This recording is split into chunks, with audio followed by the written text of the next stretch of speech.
Я приветствую вас, дорогие друзья, уважаемые гости и подписчики моего канала. Всем большое спасибо за то, что этим вечером собрались для того, чтобы шум послушать, но не прибоя или шум ветра или какой-то другой шум, свистящих шахедов или других беспилотников. Причем уже не важно, беспилотники шумят или над землей украинской или российской. Сегодня такая была очень массированная атака.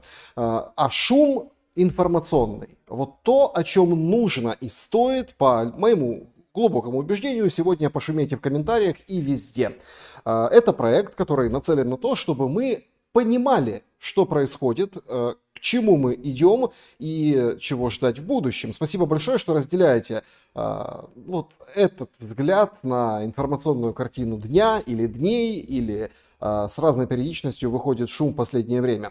Я очень благодарен вам за то, что пишете комментарии. Если честно, душа отдыхает вот там, в комментариях, когда после шума через какое-то время захожу и беседую с вами. Ну, это, понятное дело, благодаря и нашей игре, да, игре в города, кто откуда.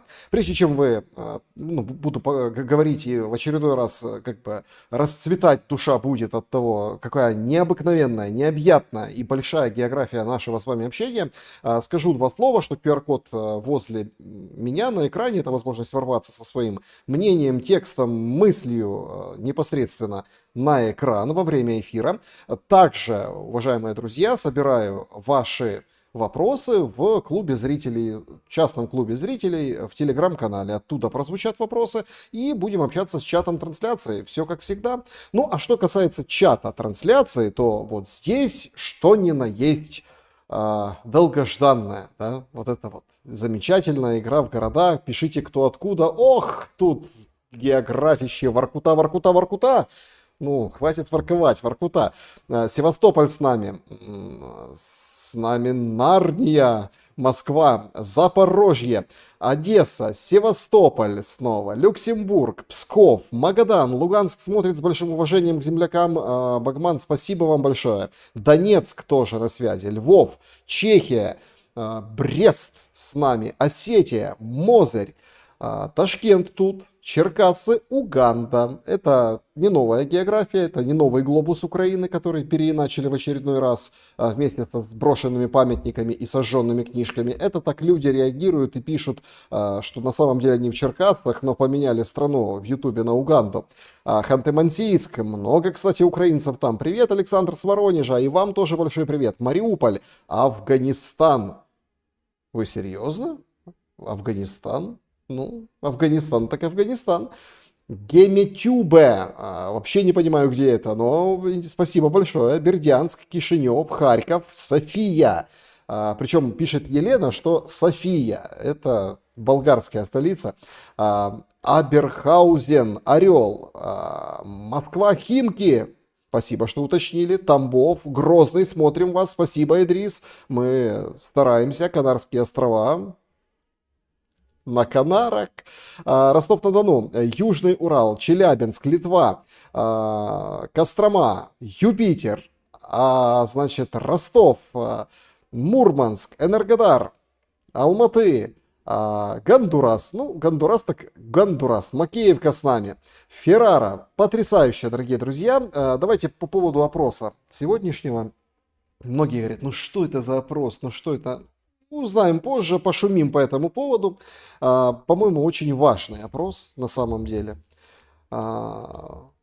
Значит, Зеленский на молодежном форуме, который мы освещали в позапрошлом, по-моему, шуме или в прошлом, серьезно, появился новый фрагмент, где он говорит, что он в силе, что он мощный. Ну, там, где он говорил о молодежи, что, ну, вы наше следующее поколение, вы нас замените, но меня не надо, я еще как бы могу. Вот там же, на этом форуме в университете, когда выступал о том, что нужно, значит, и какой бесценный опыт у вас, молодежи, есть, помимо развития новых технологий, искусственного интеллекта, всего-всего вот этого нового, где вы как рыба в воде.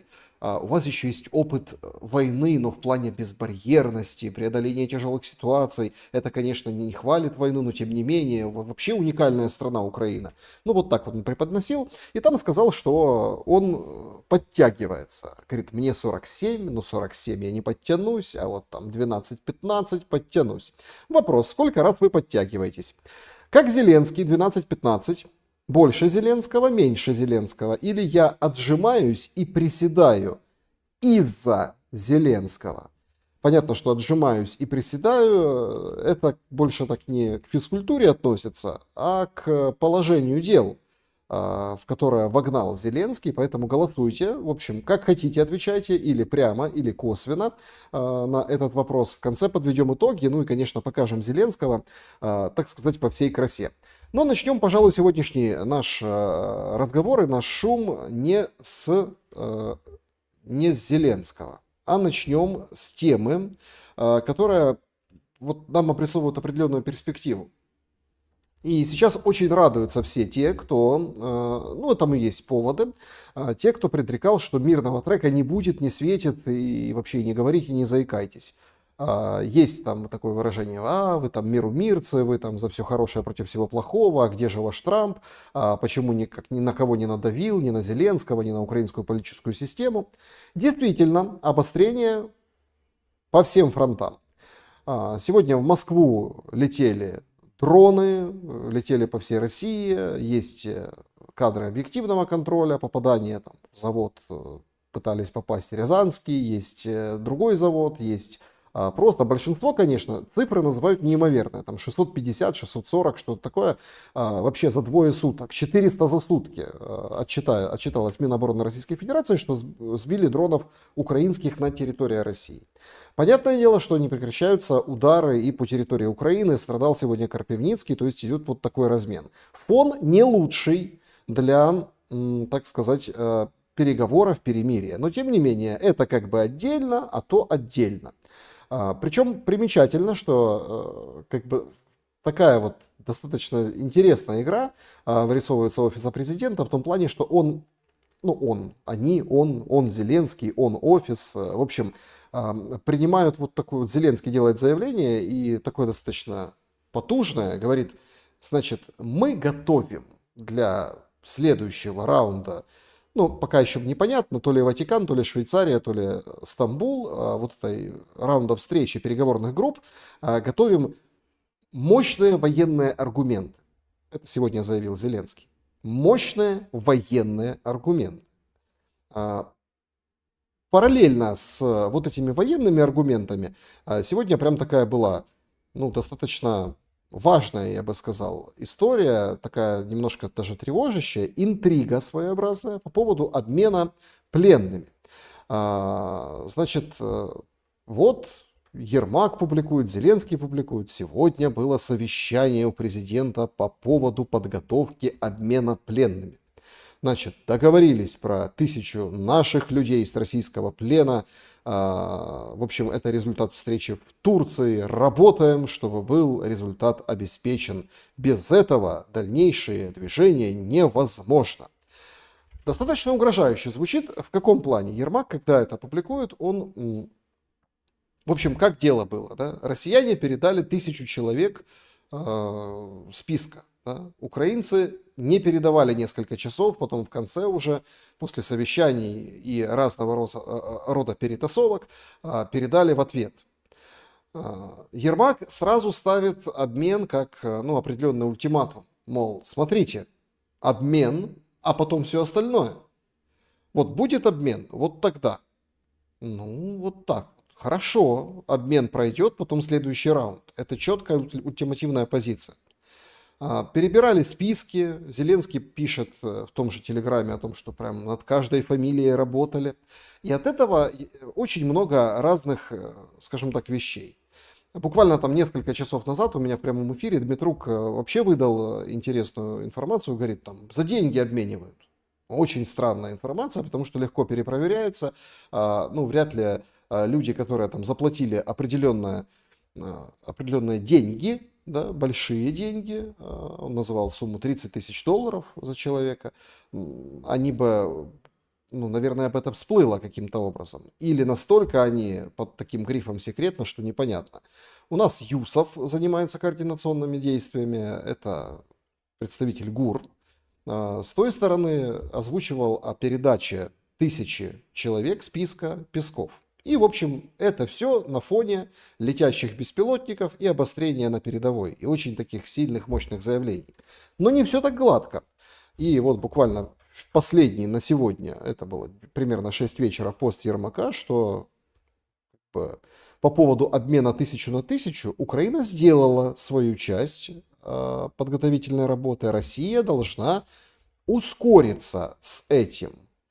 Вот здесь возникает очень интересный момент. Ускориться, что имеет в виду Ермак? Вроде стороны обменялись списками, они должны согласоваться. А вот тут начинается самое интересное, потому что эту тему все обходят и наверняка правильно делают, потому что все-таки на кону жизнь и свобода и украинских, и российских солдат, и офицеров. И вы, в принципе, помните, да, Стамбул, когда выходили главы делегации и говорили, что это самое важное, это вот позитив, это то, на самом деле, без чего нельзя и невозможно. И вот здесь начинается такая теневая игра. Начинаются версии, а сколько с одной стороны, а сколько с другой стороны. Там с Хельсинской группы говорят 10 тысяч, 20 тысяч. Ну, 10 тысяч гражданских, 20 тысяч военных. У нас как бы это строгая тайна, никто не говорит, какое количество, вот в сумме, какие там гражданские, не гражданские. Прошли какие-то слухи, что по СИЗО опрашивают по госизмене, которые клепают как горячие пирожки. По СИЗО прошли вот такие опросы, а согласны вы, не согласны, кого включили. Ну, кого-то включили с одной стороны, кого-то с другой. И теперь противоположные стороны согласовывают их. Но то, что никаких переговоров до обмена, это, конечно, такой очень серьезный звоночек. Плюс определенная военная, как я уже сказал, подготовка к следующему раунду переговоров, который якобы должен быть в онлайне. И сегодня прошла информация, что этот разговор будет в июне. То есть нам рисуют, в середине июня, нам рисуют недели, как-то 2-3 недели, классическое выражение, на вот это действо. Обмен 1000 на 1000. Большой, серьезный обмен.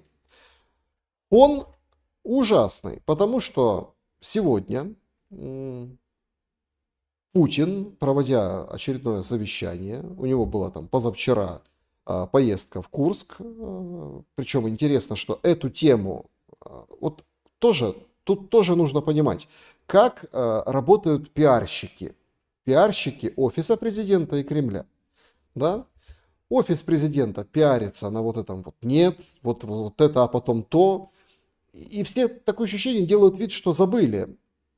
Как там буквально несколько дней назад, там, на прошлой неделе, раньше, да, все говорили, подождите, сначала перемирие, а потом все остальное. Вот сейчас говорят, сначала обмен, а потом все остальное. В прошлый раз не выгорело. Выгорит ли в этот раз? Большой вопрос. Мне кажется, что примерно может постичь та же участь. Почему? Потому что Путин обостряет. Он прямо говорит, снова говорит о буферных зонах на границе с Украиной. Уже говорил, что было принято решение о создании необходимой буферной зоны безопасности вдоль границ. Наши вооруженные силы сейчас эту задачу решают. Активно подавляются огневые точки противника. Работа идет.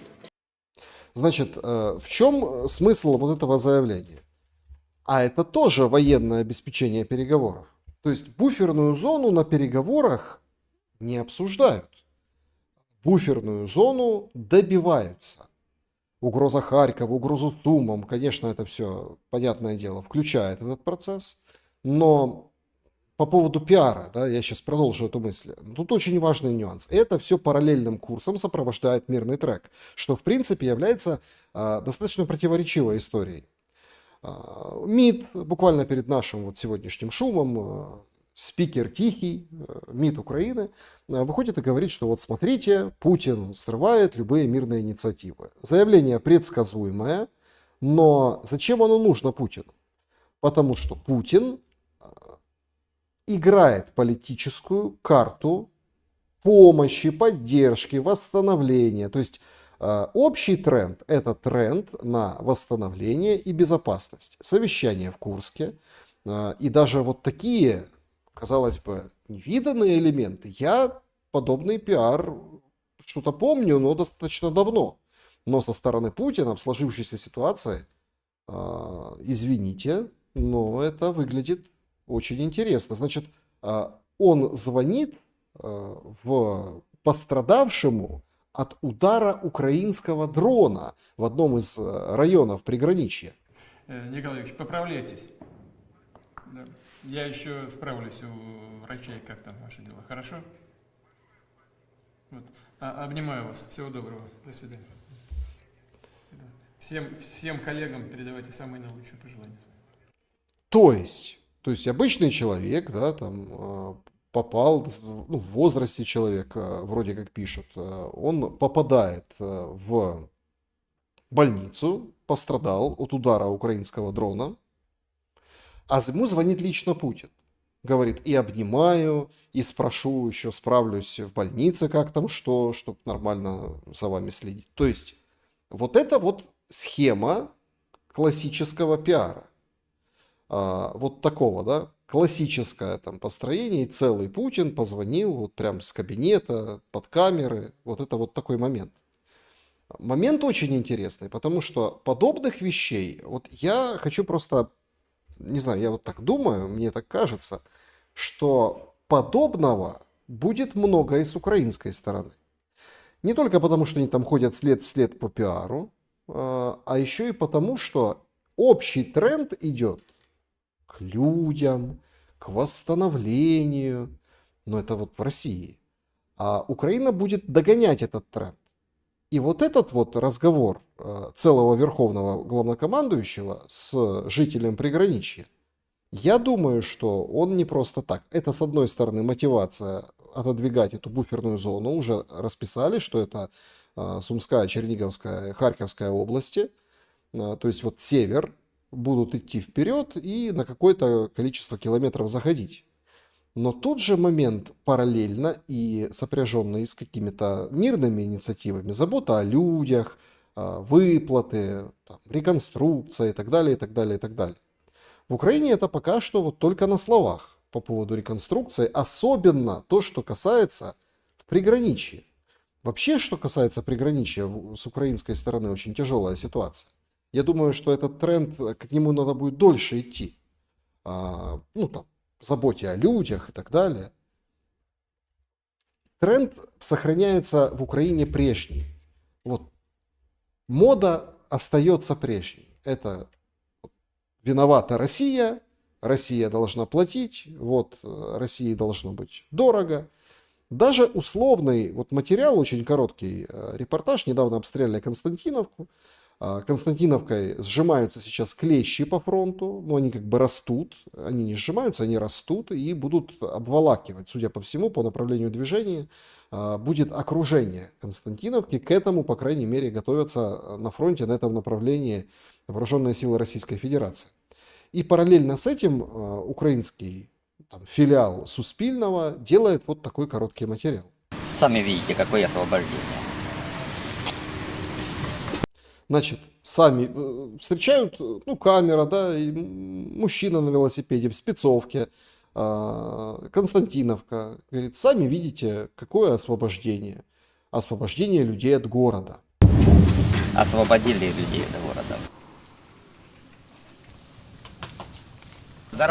Показывают, собственно, разрушенное жилье, посеченные дома, вот эту вот разруху, и дают вот текст вот этого мужчины, которого встретили. Работал на жилье, горбом, блин, своим, то дорожником работал, то это как его. Купил и квартиру, блин, а теперь что получается? Под 60 лет, где я заработаю денег, блин, где я заработаю, чтобы жилье купить? Бомж, нахуй. Выйдешь в другой город по подвалам жить, по мусорникам, блин, или как получается, не знаю.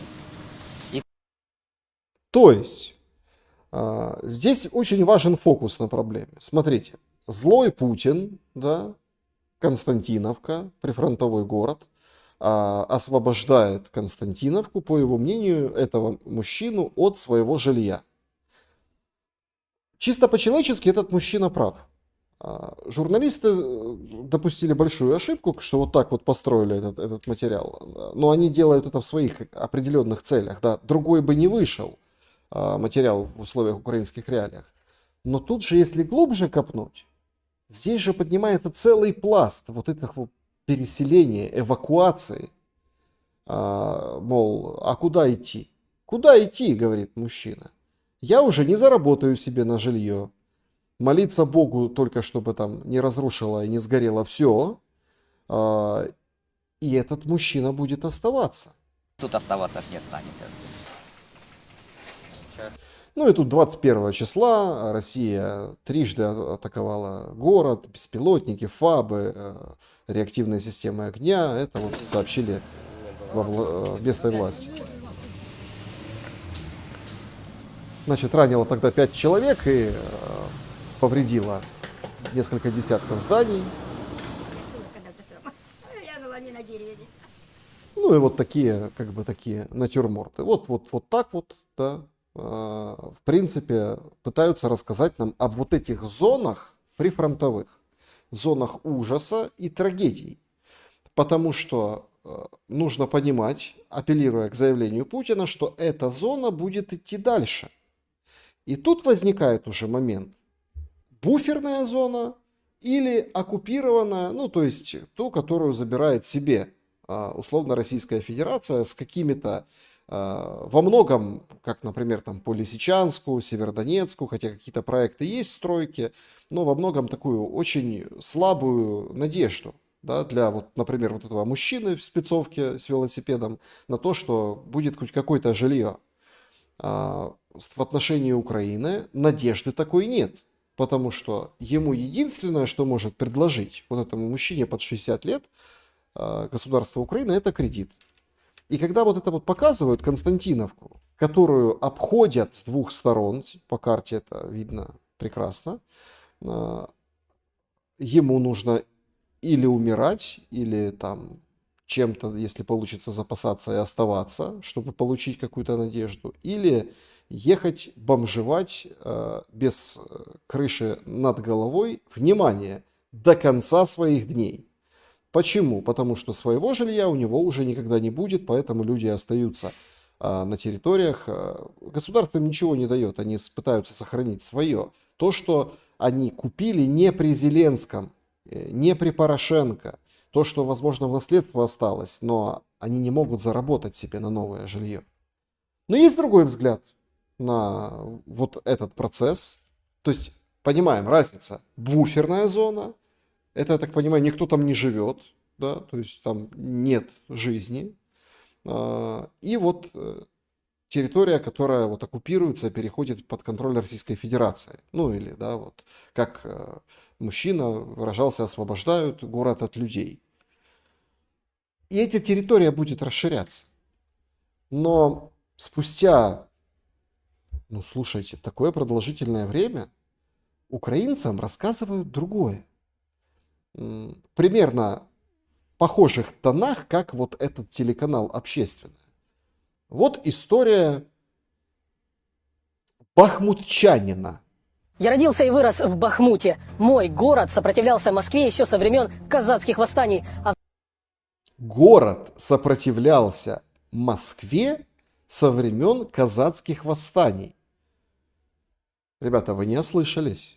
Прям восставали там против Москвы казаки в Бахмуте. В 1917 году здесь впервые на Донеччине подняли сине-желтый государственный флаг Украины. Представляете? Город сопротивлялся при казаках. В 17 году подняли сине-желтый флаг впервые. Вот такой факт. Бахмут остается в памяти благодаря красивой набережной возле реки Бахмутки, благодаря аллее роз, которая ведет к Северному ставку, благодаря... То есть, смотрите, заход какой? То есть мы при казаках сопротивлялись и в 17 году украинский флаг подняли. Дальше мы отрезаем вообще все.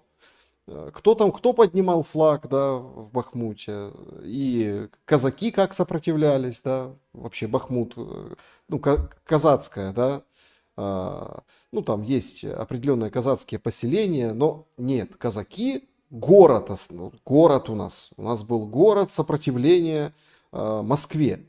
То есть бросили раз нарратив, проехались по ушам, и про сине-желтый флаг обязательно, который висел вот это вот все время, да, и вот сейчас быстренько рассказывают, как же было при мирной жизни хорошо. Заводу шампанских вин, соли, а также тишине и умиротворенности аллей Центрального парка. Я помню его тишину и уют, зелень каштанов, старинные здания. Одно из них – это здание колледжа транспортной инфраструктуры. Именно здесь в 1917 году провозгласили власть УНР и подняли сине-желтый флаг. Во время Второй мировой войны здание было частично разрушено, а российские войска оставили от него выгоревшие руины. Ну, тут как бы во время... Тут тоже момент, то есть параллели. Смотрите, какие гуманные там гитлеровцы, а российские войска оставили руины. Ну, то есть даже вот во время частично было разрушено. То есть добрые немцы. И видите, какие злые русские. Уже 2 года Бахмут оккупирован Россией. Битва за город продолжалась с лета 2022 по весну 2023 года. Во что Россия превратила Бахмут? Сплошные руины. Так выглядел дом, где я провел детство после первого авиаудара. Армия РФ стерла его с лица земли. Стены не выдержали бомбардировок. Школа номер 12, где я учился, также разбита. Мои родители потеряли... Возникает вопрос, а что было в школе номер 12, где учился этот молодой человек? Детки ходили в школу, прятались в подвал во время, когда Пригожин, там, помните, вот это все, ну, в принципе, напоминает всем. Вот эти бои страшные, баталии. А почему нет песенки «Фортеця Бахмут» под этим делом? Но Россия расставила руины. Жилье и выехали, спасая свои жизни. Похожая судьба у многих жителей Бахмута. До полномасштабного вторжения здесь жило около 70 тысяч людей. Сейчас в городе не осталось гражданских. Вот так выглядят развалины Свято-Николаевского храма Украинской Православной Церкви Московского Патриархата. Московского Патриархата, подчеркивает спикер, рассказчик, что вот так выглядело. Представляете? Русские разрушают московские церкви. А что было в этих церквях? А колокольня не высотное здание. То есть, понимаете, когда идет... Зачем я это говорю? Я никого не оправдываю ни в коем случае. Война — это плохо, ужас и смерть. Однако есть же тактики, стратегии и поведение войны. При немцах, значит, было частично разрушено, потому что войны в городах велось, ну, за редким исключением историческим, не так много, а все равно там отступили, зашли. Повоевали, отступили, зашли. Поэтому частично разрушено. Но здесь же никто не отступал. Здесь песни слагали о том, что это крепость. А это храм всех святых возле парка культуры и отдыха. На руинах церквей теперь фотографируются оккупанты. 2 года назад вагнеровцы хвалились тем, что оборудовали в подвалах завода шампанских вин целый подземный город со штабом, госпиталем и стрельбищем. Сейчас Россия превратила Бахмут в плацдарм для дальнейшего захвата городов севера Донеччины. Прямо возле домов оборудовали позиции для стрельбы реактивной и ствольной артиллерии. А небо над разбитым городом стало местом для маневров фронтовой авиации. К 9 мая оккупанты разместили в центре уничтоженного Бахмута пропагандистские плакаты и даже устроили парад дронов с триколорами. Вот только зрителей на этом параде, кроме немногочисленных оккупантов, не было. Только руины.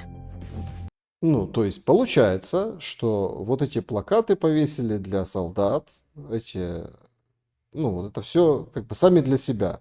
Просто решили на плацдарме отметить, на полигоне, да, среди домов торчат пушки, артиллерии и танков. Ну, так торчали и в 22-м, 23-м. То есть, но обязательно надо вначале сказать, что при казаках еще сопротивлялись Москве. Ну и, собственно, сюжет заканчивается.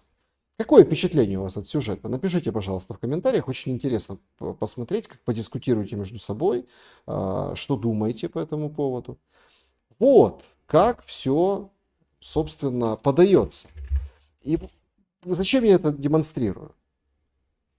Потому что переход к риторике «буферная зона» будет, наверное, еще страшнее. Потому что Бахмут, заняв Российская Федерация, назвала Артемовском. Соответственно, пока фронт там, да, там, где он есть, ну, понятно, что вот такая картина разрухи, ужаса, но плакаты вешают, парады техники, авиатехники какие-то с флагами проводят, вот это все, завод шампанских вин там и так далее, осваивают военные. фронт двинется дальше, соответственно, это все тоже должно двигаться дальше. Ну, вот такая просто логика. А тема с риторикой о серых зонах будет означать вот примерно такое же, только еще хуже, безжизненное пространство. Но, внимание, уже на севере области, где, ну, не области, а там севере Украины, в этих 3 областях по границе с Российской Федерацией. То есть мы там и так сейчас, в принципе, нечто похожее, что сейчас нам показал молодой человек, бахмутчанин. Но будет еще хуже, потому что это, соответственно, пристреленные места и безжизненное пространство. Безжизненное, без любых надежд, без любых, ни на кого, ни на одну, ни на вторую сторону. Вот к чему приводят, военное обеспечение мирных переговоров. Причем параллельным курсом очень интересно наблюдать за вот этой риторикой. Тут внезапно всем сделал такое откровение, сфотографировавшийся с Притулой, который сегодня опубликовал фотографию о том, как он работает. Вот, смотрите, работает. Сергей Притула. Встретились, работаем. Вообще непонятно. Знаете, тут некоторые считают, что Залужный таким образом минусует свой рейтинг. Но если смотреть наверное, набирает рейтинг, потому что на 2-м месте по доверию после Зеленского Притула, согласно последним данным КМИС, которые мы тоже обсуждали раньше. И вот этот, так сказать, бывший главком, теперь посол в Лондоне. Ну, Притула, понятно, в Лондоне, да, работает. А где ему еще работать? Ему надо донаты собирать, фонд обеспечивать. И этот Залужный нам говорит следующее, что не будет никаких границ 91 года. Представляете? Про війну і безпеку взагалі. Я сподіваюся, що в цьому залі вже немає людей, які ще сподіваються на якесь диво, на якесь чудо, на якогось білого лебедя, який для України принесе мир. Значит, видите, как заматерел. Говорит, я надеюсь, что это конференция, поэтому это как это называют в кинотеатрах, когда записывают, экранка. Это просто снимали Залужного на телефон, когда он там выводили его на экран. Говорит, не надеюсь, в этом зале нет людей, которые надеются, что там случится чудо. И прилетит белый лебедь. Ну, черный лебедь это что карколомное, что плохое. А тут белый прилетит лебедь и будет мир. Но надеется, что нет таких людей. Соответственно, эти люди сидят его и слушают и говорят, ага, да, мы не такие, мы на мир не надеемся. Ну? Принесе кордони там 91-го року, чуть кордони 22-го року. То есть ни границ 91-го, ни границ 22-го белый лебедь не принесет. Не надейтесь. І після цього буде велике щастя в Україні. Я хочу сказати за все, що, на мою особисту думку, що поки у противника є ресурси, є сили і засоби завдавати удари по нашій території та робити спроби по таких окремих наступальних дій, він буде це робити. Значит, пока есть силы и ресурсы, бить по Украине, по нашей территории, говорит Залужный, они будут бить. Ну, такой секрет Полишинеля, конечно. Пока есть ресурсы, будут бить. Угу. Приємно це чути комусь або неприємно, але знову ж таки, здатність Росії вести війну буде абсолютно залежати від наявності у неї, перш за все, ресурсів для ведення цієї війни. Ресурса есть, ресурсов много, но суть границ не видать. Хорошо, тогда за что идет война? То есть уже не за границы. Война, получается, идет за то, чтобы защитить свои территории. Тогда военное обеспечение встреч в переговорном треке, это получается, ну давайте мягко, ошибка. Тогда получается мирный трек, и тогда получается вот эта вот вся история. Потому что в ответ на удары беспилотниками, мы же до сих пор, ну, с точки зрения Украина имеется в виду, украинское официальное командование, оно же до сих пор говорит, мы находимся в Курской области, мы там сейчас ДРГ были, вчера сообщение, в Брянской области, мы же там работаем. То есть это называется обеспечение переговорных позиций, которое подразумевает удары по украинской территории во время переговоров, в том числе и беспилотники на Москву со срывом рейсов и ударами по заводам, и наоборот. То есть, по идее, и украинская сторона, и российская, как вчера говорил Лавров, которого сегодня наградили орденом Андрея Первозванного. Причем так интересно, как вот выхватывается, да? Сегодня прошло награждение, там, женщине, первой женщине в России дали там Героя России, то, что она там прикрыла бойца, это вот она получала свой там орден, ну вот это, да, у Путина вместе там с Симоньян заслуги третьей степени, и Лаврову вручили за там какие-то выдающиеся, это самая высшая награда Андрея Первозванного. У меня, кстати, разгорелась тоже интересная дискуссия в чате, в телеграм-канале о том, что, погодите, нет, ну понятно, что Лавров там фигура, там все такое, ну а какие успехи? С одной стороны, там, если посмотреть на Восток, может и есть какие-то успехи. Если на Запад, они тоже частично есть, там Орбан, Фица, там, ну Фица вообще приезжал в Москву, то есть это тоже успех дипломатии, можно считать, но пакет за пакетом санкции вводятся, каких-то, ну, то есть даже сами россияне пишут, что это, конечно, хорошо и прекрасно, но реальные успехи, дипломатия, ее успех, когда войны не надо. Это успех дипломата, когда войны не надо. Поэтому многие критиковали. Ну, некоторые, наоборот, там радовались, что вот смотрите, тоже видя в этом сигнал, что дело идет к миру, мол, хорошо поработал Лавров, да, то есть все идет к такому какому-то признанию, то есть, да, вот все признали, а дальше уже все определились, то есть есть какой-то заготовленный план, что все заканчивается, и вот Лаврову орден, там всем орден и так далее. Странная логика, но тем не менее она присутствует, да, и хочется в нее верить и надеяться, что просто быстрее все кончится, но тем не менее. Значит, получается, война идет за то, чтобы защитить территории, которые есть сейчас. Окей. А вот эти шаги, да, они же как бы не защищают территорию, а наоборот, подвергают ударам. Вместо того, чтобы точечно, ограниченно, там, не бить там, и в принципе об этом все говорят публично, европейцы и официальный Киев, о том, что мы за перемирие, но в то же время будем лупить, так сказать, чтобы сговорчивее на переговорах были. А люди, ТЦК, ну, как бы гребутся. Мне вот интересно, это, кстати, к сегодняшнему вопросу и по поводу этого видео, что хотел сказать Зеленский, отвечая на вопрос вот так, сколько раз он подтягивается? Просте питання побутове. Скільки раз ви підтягуєтесь? Слушайте, сидят, молодежь, нормально, Зеленский. Подтягивайтесь сколько раз?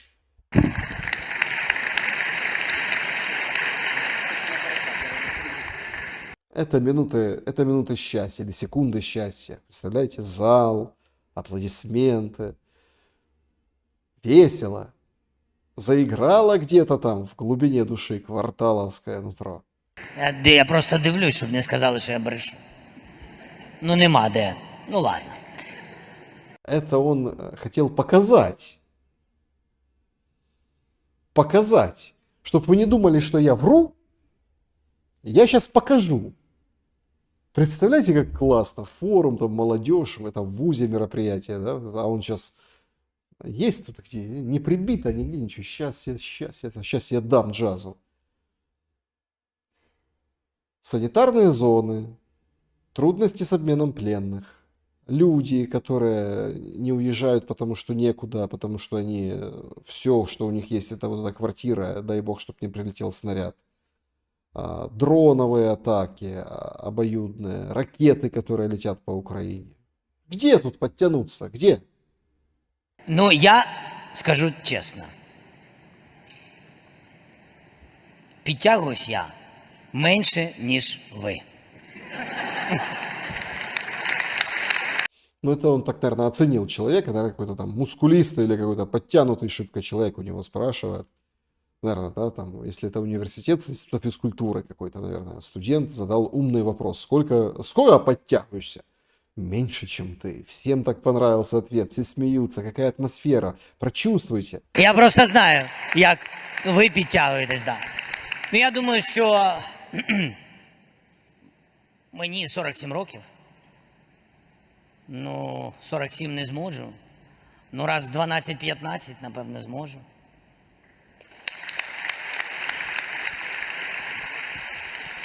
Володимир Олександровичу, від імені всього нашого університету, від всієї нашої великої команди, які працюють на різних напрямках, ми щиро вдячні вам за те, що ви нас підтримуєте завжди, даєте початок нашим важливим ініціативам.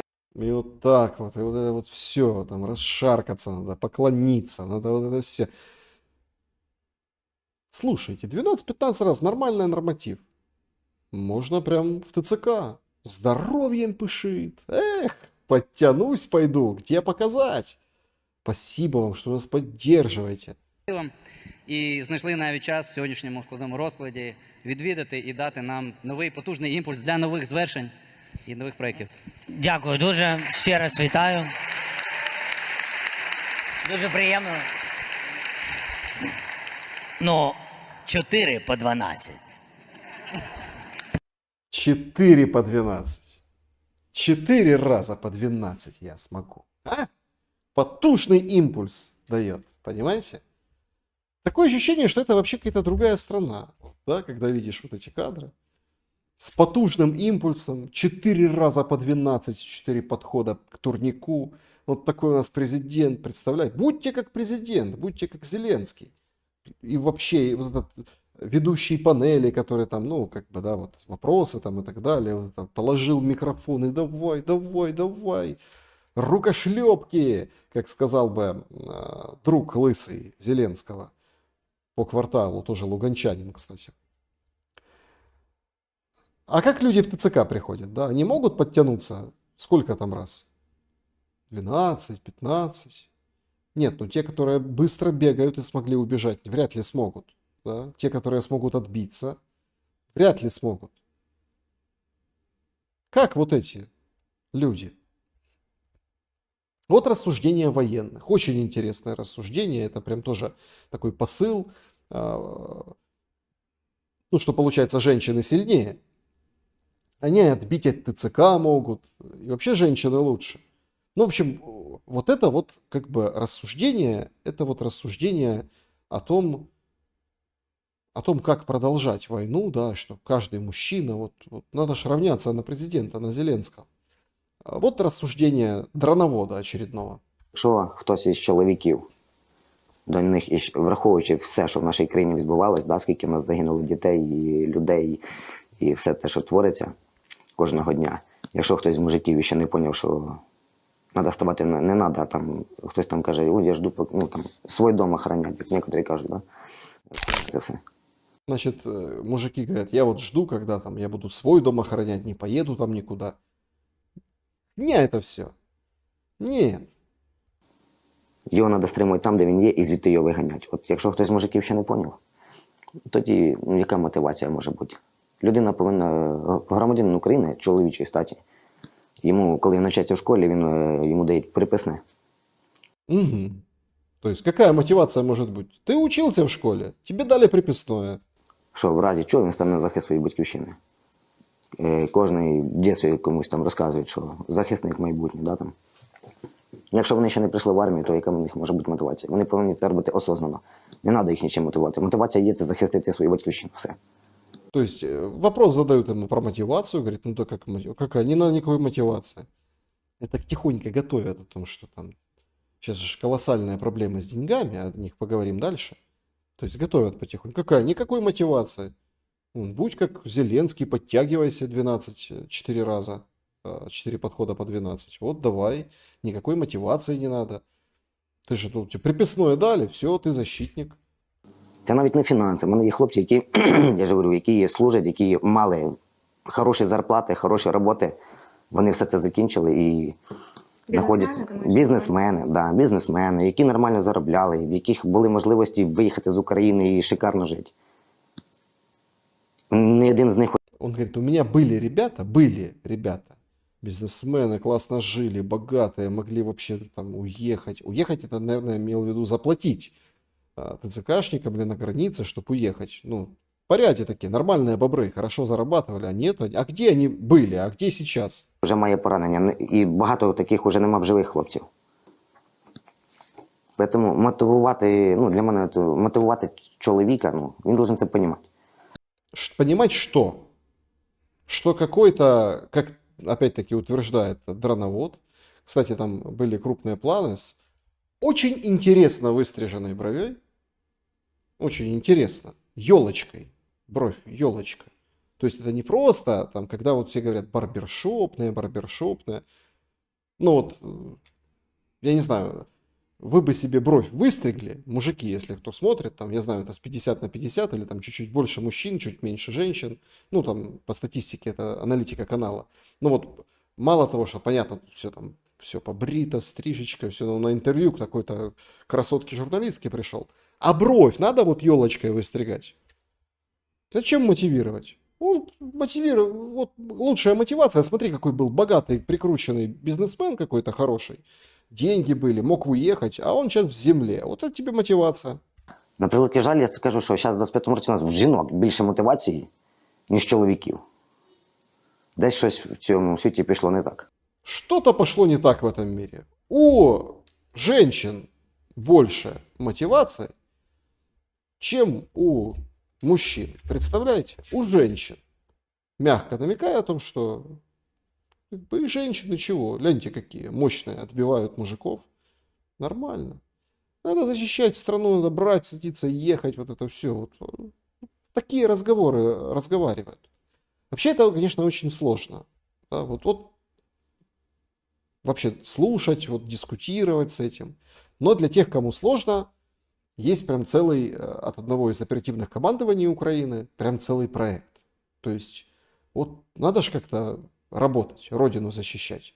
Особенно там пресс-службам разным, которые работают на информационном фронте, но вот они там, ну, вообще ничего не говорят, да, особо по карте. Все сравнивают какие-то сообщения, и Украина в роли догоняющего по сообщениям, если это не касается, конечно, какого-то обстрела беспилотниками какого-нибудь завода или какого-нибудь объекта там в глубине России, это же сейчас тренд, то о ситуациях на фронте нам ничего не рассказывают. Оперативное командование и их пресс-офицеры. Но они нам придумали другую интересную, скажем так, контент-программу. На сьогоднішній день є актуальним питанням, як спілкуватися з військовослужбовцями, які перебувають в зоні бойових дій, чи перебували. Значит, очень актуальный вопрос, между прочим. А как вообще общаться с военнослужащими, которые или были в зоне боевых действий, или находятся в зоне боевых действий? С ними же надо как-то общаться. В жодному випадку не потрібно нав'язливо розпитувати, як там, що бачив, де був. Також є багато питань, питають, чи вбивав, як вбивав, що ти відчував, яка була емоція, чи воно тобі не сниться. Тільки якщо військовослужбовець сам захоче про це розповісти, то його потрібно вислухати в першу чергу. В жодному випадку його не перебивати. Також може бути в нього емоція. Значит, самому нельзя ничего расспрашивать. Если ему хочется, пускай рассказывает. Должна быть эмоция, да, то есть нельзя отморозиться. Учат, как разговаривать с военными. Нет, дело хорошее, дело правильное. Но вот эмоция у него может быть, у этого человека, который там на фронте воевал или воюет, и он может там как-то сорваться, может заплакать, может разозлиться. Можуть бути різні. Хтось може просто розказувати, розповідати, хтось може заплакати. Якщо він заплакав і ви присутні в цьому, просто його уважно вислухайте до кінця, можете погладити по плечу, постукати, якщо бачите, воно буде доцільно. Якщо ні, просто скаже: дякую, друже, ти герой, ти молодець. Але хай людина виплачеться. І ви спрацюєте як психолог, і ви йому в цьому допоможете. Смотрите, нет, безусловно, то есть я не хочу там ничего обесценивать. Действительно, людям надо рассказывать, да? Людям надо рассказывать о том, что как вести себя с людьми, у которых ПТСР, посттравматический синдром, людям надо. Но проблема в том, что и у одного гражданского ПТСР, и у этого военного ПТСР, и получается ПТСР на ПТСР. Получается очень интересная картина, когда... И мы заходим опять-таки в этот тренд. С одной стороны, конечно, это очень ужасный тренд, но он тоже свидетельствует к переходу к какой-то, наверное, плюс-минус мирной жизни. Хотя, если честно, судя по вот этой работе, да, это просто... Я даже не удивлюсь, если грант какой-то отрабатывают, да, если он еще остался от каких-то других фондов, не USAID. Почему? Потому что Ну и заодно доброе дело там в отчете написать вот этому оперативному командованию, да, что вот принимают участие пресс-офицер в таком добром, важном деле. Учить нужно, разговаривать нужно. Но опять перекладывание ответственности. Вы будете как психолог. Нет, надо выводить людей из состояния централизованно, чтобы специалисты это делали. Как бы, потому что люди-то тоже травмированы. Военным не рассказывают, как разговаривать с гражданским. Да? То есть в тылу имеется в виду, там еще что-то. Им там четко понятно, это нельзя, это можно. Тут, кто-то нарушает правила, кто не нарушает. А потом у нас то опять очередную там женщину избили, пропала она. Молодую, да, там то еще какие-то случаи случаются, то гранаты взрываются в подъездах, то или во дворах, то еще какие-то моменты, то там на дерево кто-то влазит. Ну вот так, а если там это военнослужащий, а СЗЧшник подходит под это дело, а он был или не был, то есть разные случаи. И здесь действительно очень широкий фронт работ, и об этом нужно говорить. Но не перекладывая ответственность на гражданских, всецело обычных людей, а нужно демонстрировать о том, что есть там горячие линии, телефоны, есть люди, которые могут приехать, там, поговорить, успокоить, есть люди, которые могут там, конфликты какие-то решить, есть люди, которые будут заниматься с вот этими вернувшимися, да, в тыл, с передовой. То есть это ответственность государства. Вот это очень важный момент. Ну, мы отвлеклись, давайте вернемся к мужчинам и женщинам. Вот мужчина. Говорит, в ТЦК пришел сам. Сегодня, кстати, очень большие очереди в ТЦК. Начинается вот это сезон, как это, страды, когда все вот толпами приходят за бронью, за отсрочкой, да, и толкутся в очередях, их там не принимают. У нас же все на выездах, в группах оповещения, а там сидят вот там 2 кабинета, и кучу народа туда пытаются ломиться, мол, продлите отсрочку, продлите отсрочку. Продляют не всем, как это иногда бывает. Вот так. Пішов в ТЦК сам. Затвердити, що от у мене документація вся в порядку, квиток порвали у мене. Пришел в ТЦК сам, говорю, все у меня нормально, там все, подтвердить. Военный билет порвали. То есть этот человек получал приписное в школе, потом военный билет дальше. Ну, он принес его там, все, давайте. Порвали. На очах сказали йти на БЗВП, на ВЛК, а ВЛК як такого не було. То есть порвали билет, говорит, шуруй на ВЛК. А ВЛК, говорит, как такового не было. Ну, це всім відома інформація. Вписували таких лікарів, котрих там в приміщеннях взагалі не існує. Нет таких врачей.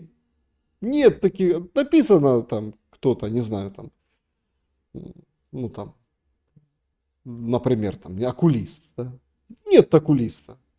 А ты здоров. Вот окулист ему, кстати, подходит. Да? Вот, ну, пришел окулист, нормально, здоров. Носишь же очки, нормально. Після того сказали, що я придатний, дали свіженький на коліні намальований військовий квиток і почали показувати туристичну Україну з авто. Это потрясающее выражение. Туристическую Украину начали показывать. То есть посадили в автобус и начали катать. Автобуси, без телефонів, без зв'язку, без нічого. Весело було, класно. Весело, классно. Это вот солдат, судя по этому, в ухе, там, связист, дроновод, наверное, какой-то, да. В ухе имеется в виду наушник, у гарнитурки, вот это, вот так вот. Чи чули ви щось про цю бригаду до того, як тут опинитися? О, да, так. Нам командир попередній казав, хлопці. Значит, это же он в бригаде. Его журналистка спрашивает, слышали вы про эту бригаду, в которой вы оказались? Он говорит, да, слышал, да. Командир ругал ее страшно, говорит, 1700 человек сбежало. Вважайте, там 1700 людей. Це виглядало як дуже погана реклама з його боку. Типу, мов, уже треба ставати на лижі і звалювати. Чому ви так не зробили? А я, якоби ніколи не даю задніх. Не дает задних. Ну, ответил, как ответил. То есть, вы понимаете, приходит, говорит, все в порядке, у меня хотел подтвердить в ТЦК, ну, потому что законопослушный, заднюю никогда не дает. Все, ему порвали билет, ВЛК, там, ВЛК, не ВЛК, поехали, все, погнали. А какую бригаду? Вы эту знали, что попадете? Да, говорит, там, на распределении, говорит, ой, там, 1700 человек сбежало. Видите, не сбежал. Нормально, есть на кого положиться. Есть на кого положиться. Только в начале пути другие истории. Вообще другие истории. Вот еще один сюжет, вот еще один матеріал.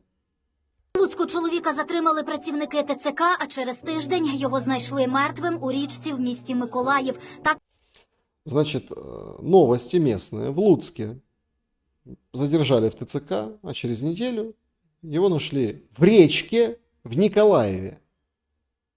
розказує дружина волинянина. Я настільки розчарована, я настільки думала, що вірити можна нашій державі, нашим інстанціям, а вони просто так халатно, безвідповідально відносяться до людей. Ну, понятно, что это сюжет на местном телевидении, да, ну, как бы вот с этого они начинают историю, то есть она вот такая, это, наверное, эмоцию решили вызвать, она такая в таком состоянии, по понятным причинам говорит, что я думала, что можно верить нашему государству, нашим инстанциям, а они так халатно относятся к людям. Жодна інстанція не допомогла, а навпаки усугубила і зробила гірше. Що з ним трапилось, жінка й досі не знає. Каже, що 2 квітня чоловіка повезли у Житомир, де він додатково проходив обстеження. Мовляв, тиск був 220 і його повернули. Відправили на Рівненський полігон. А далі, розказує дружина, розподілили на навчання у Миколаїв. Каже, що позиція чоловіка була така. Мовляв, сам не йду до війська, але якщо мобілізують, буду служити і втікати. Ну, то есть точно такая же позиция, да, то есть сам не пойду, ну, или этот предыдущий пошел сам, но вот если мобилизуют, ну, пойду тогда. Да. Таких много людей на самом деле, на этих и расчет. Таких и ловят. Также вот это для этих всех людей и вот эти ограничения придумывают. Вот для них. Сам не пойду, ну, это нормально, это как раз такая фокус-группа, да, это вот такая маркетинг-группа вот этих всех историй. Кати не стану. 3 квітня, розказує жінка, Володимира Гладунця повезли у Миколаїв. Вони спілкувались по телефону і все було гаразд. А вже зранку... Він телефонує до мене в 6 ранку. Каже, я, мабуть, сьогодні на роботу не піду. Кажу, ти що, ти ж в Миколаєві? Який Миколаїв? Я на Ковальській трасі, зараз буду вдома. Кажу, Вова, ну я йому починаю розказувати, а він, ти щось придумуєш. Він не міг зрозуміти, де він і що він. С ума сошел человек. Ну, то есть, что-то с ним произошло, что-то. Говорит, я на трассе здесь нахожусь, я завтра на работу не пойду. Как? Ты в Николаеве, ты в учебке. Что ты такое говоришь? Я кажу, що ти останнє пам'ятаєш? Каже, дивився фільм. Кажу, який фільм? Каже, били хлопчика, наркотики якісь давали. Ну і знову, сьогодні я йому щось пояснюю, він ніби розуміє, що він там, і знову, як будто його переключає. Я біля променя на зупинці.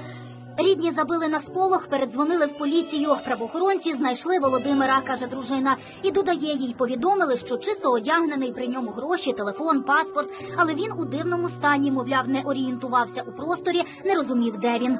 Я попросила, можливо, заведіть його в лікарню. Ну, ми зараз вияснимо ситуацію, так як мені повідомили поліція, що він їхав частину А2407, але він і ще один хлопчина о першій ночі втік з села Підгайці Кіровоградської області. Каже, навіть поліцейський каже, дивна інформація, за ніч 240 кілометрів, як він? Ну да, нормальная история. То есть чистый, одетый, все, там, отвезите его. В речке он. В речке. В шоке там. Что там происходит в этих учебках, по дороге в учебке? Звонки эти странные, понимаете? Ну вот так. Вот такая система ТЦК. Вот таким макаром.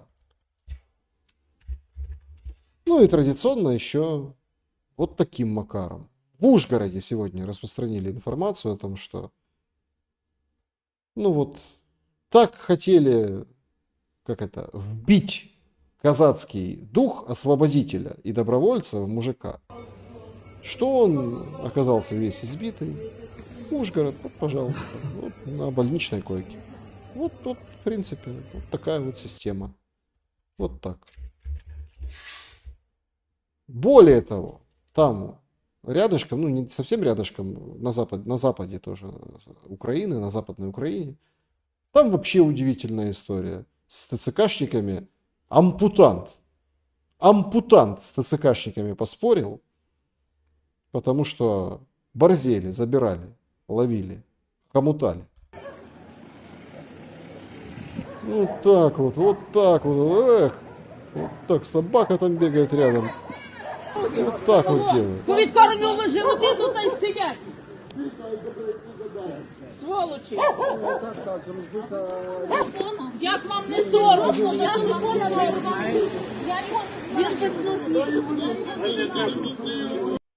Ну так. Ампутант с разбитым лицом. То ли вступился за кого-то, то ли сделал замечание, то ли... Ну, вот Нововолынск. Короли, боги ногами лупят лежачего. Понимаете? Вот так вот. А потом все удивляются, а что такое? Да? Это вот официальная статистика. Да? Министерство профильное, вот, пожалуйста. Миграция. Вот смотрите, как все хорошо. Даже вот идет немножко там, примерно замерла миграция. 100 тысяч. Ну, там 104 тысячи. 100, вот, было 6 миллионов 373 людей за границей. Вот. Стало, это было 20 марта, стало там, 6 358. То есть, да, это вот посчитали, собрали всех, ну, которые прибавляются, плюсуются, да, вот за, ну, за этот год, да, вот смотрите, там насчитали 100-104 тысячи. Причем это вот те, которые в странах Европы, миллионов человек официально. А беженцы, которые за пределами Европы, там вообще так и было, как было, так и есть. 560 тысяч. А Российская Федерация, Беларусь, они за пределами Европы. Молдова, интересно, уже Европа? Да? То есть этих не посчитали? Этих посчитали, чтобы каким-то образом их достать, похоже. А что их ждет? Вот примерно вот это же и ждет. Вот такие ТЦК их и ждут. А потом там на трассе где-то нашли за 240 километров. С кем-то там ехали. В речке, в Николаеве, в учебке. В непонятном состоянии. Звонки вот эти. А жене горе. Нет мужа, она теперь вдова. А он до войны еще не доехал. До войны не доехал, он до учебки не доехал. Кто он? Герой? 15 миллионов в бою погиб. Понимаете, как вот работает система и как издеваются над людьми? Вот что она будет рассказывать там детям, не знаю, там, родственникам вообще? В Луцке там находясь, в Николаеве вот выловили. Ну, по поводу детей очень знатно сегодня высказался еще один идеолог современности украинской, журналист, обладатель Шевченковской премии Віталій Портніков. Давайте послушаем. Раніше ця війна б закінчилася, тим більше в українців була б можливість вижити. Ну, то есть идет обработка дискурса, нарративов. Да? Чем быстрее война закончится, тем быстрее, чем больше украинцев выживут. В принципе, логично, нормально? Ну, то есть логично. Но слушаем дальше. Щоб цю війну можна було закінчити у 2022 році, і можна було б закінчити у 2022 році, просто у нас не було можливості. Ее можно было, у нас возможности не было. Можно было в 22-м, возможности не было закончить. Тискаючи Росію, а зупиняючи війну, врятуючи якусь частину населення, забезпечуючи можливості для повернення населення. Зараз цього всього більше немає. Великої частини людей немає, вони загинули. Велика частина людей виїхали і не повернуться. Велика частина людей виїде і не повернеться. З кожним роком ця кількість збільшується. Тому ідея в тому, ми не маємо цю війну закінчити, ми не маємо її залишати вашим дітям. Ви не знаєте, що ви залишите вашим дітям і онукам. У онуків може бути взагалі Третя світова війна, вони всі загинуть. Не думайте про це. Не думай об этом. Не думай об этом. Останавливать войну детям, внукам, не думайте об этом. Думайте, як рожати українців. Думайте про те, як сьогодні, як вам народити цих онуків, які потім загинуть чи не загинуть. Дайте онукам шанс як вижити, так і загинути. Але якщо у вас не буде онуків, то ви залишаєте країну з щурами, а не онукам. Що тут не зрозуміло? А ви весь час хочете добитися якогось остаточного результату. В політиці немає остаточного результату. Політика розвивається по колу. От і все. Тому війну потрібно було закінчувати тоді, коли була можливість. Єдина проблема, що наш ворог, як я вважаю, ніколи не давав нам такої можливості. Значит, это очень сложный переход или переходной период вот этого тренда, о котором я говорю, тренда перехода к каким-то там, да, мирным, ну, какой-то жизни. Вдруг вспомнили, что надо рожать украинцев, потому что если вы не родите ребенка или внука, останутся крысы, а не ваш ребенок и внук. Ну, понятное дело, там, кошка бросила котят, это Путин виноват, Путин не хочет останавливать войну. Поэтому не дает нам возможности, понимаете, остановить войну. Ну, надо было ее остановить, надо было, у нас возможности не было. Рожайте новых солдат системы. Рожайте. А как рожать, спросите вы? Ну, вот каким образом? Вот очень интересная публикация. Ну вот каким образом, за что рожать, тоже большой вопрос. Вот давайте поговорим, за что рожать. Очень удивительная такая публикация. Это мне, кстати, прислали подписчики на предложку в телеграм-канале. Это Людмила Пустельник.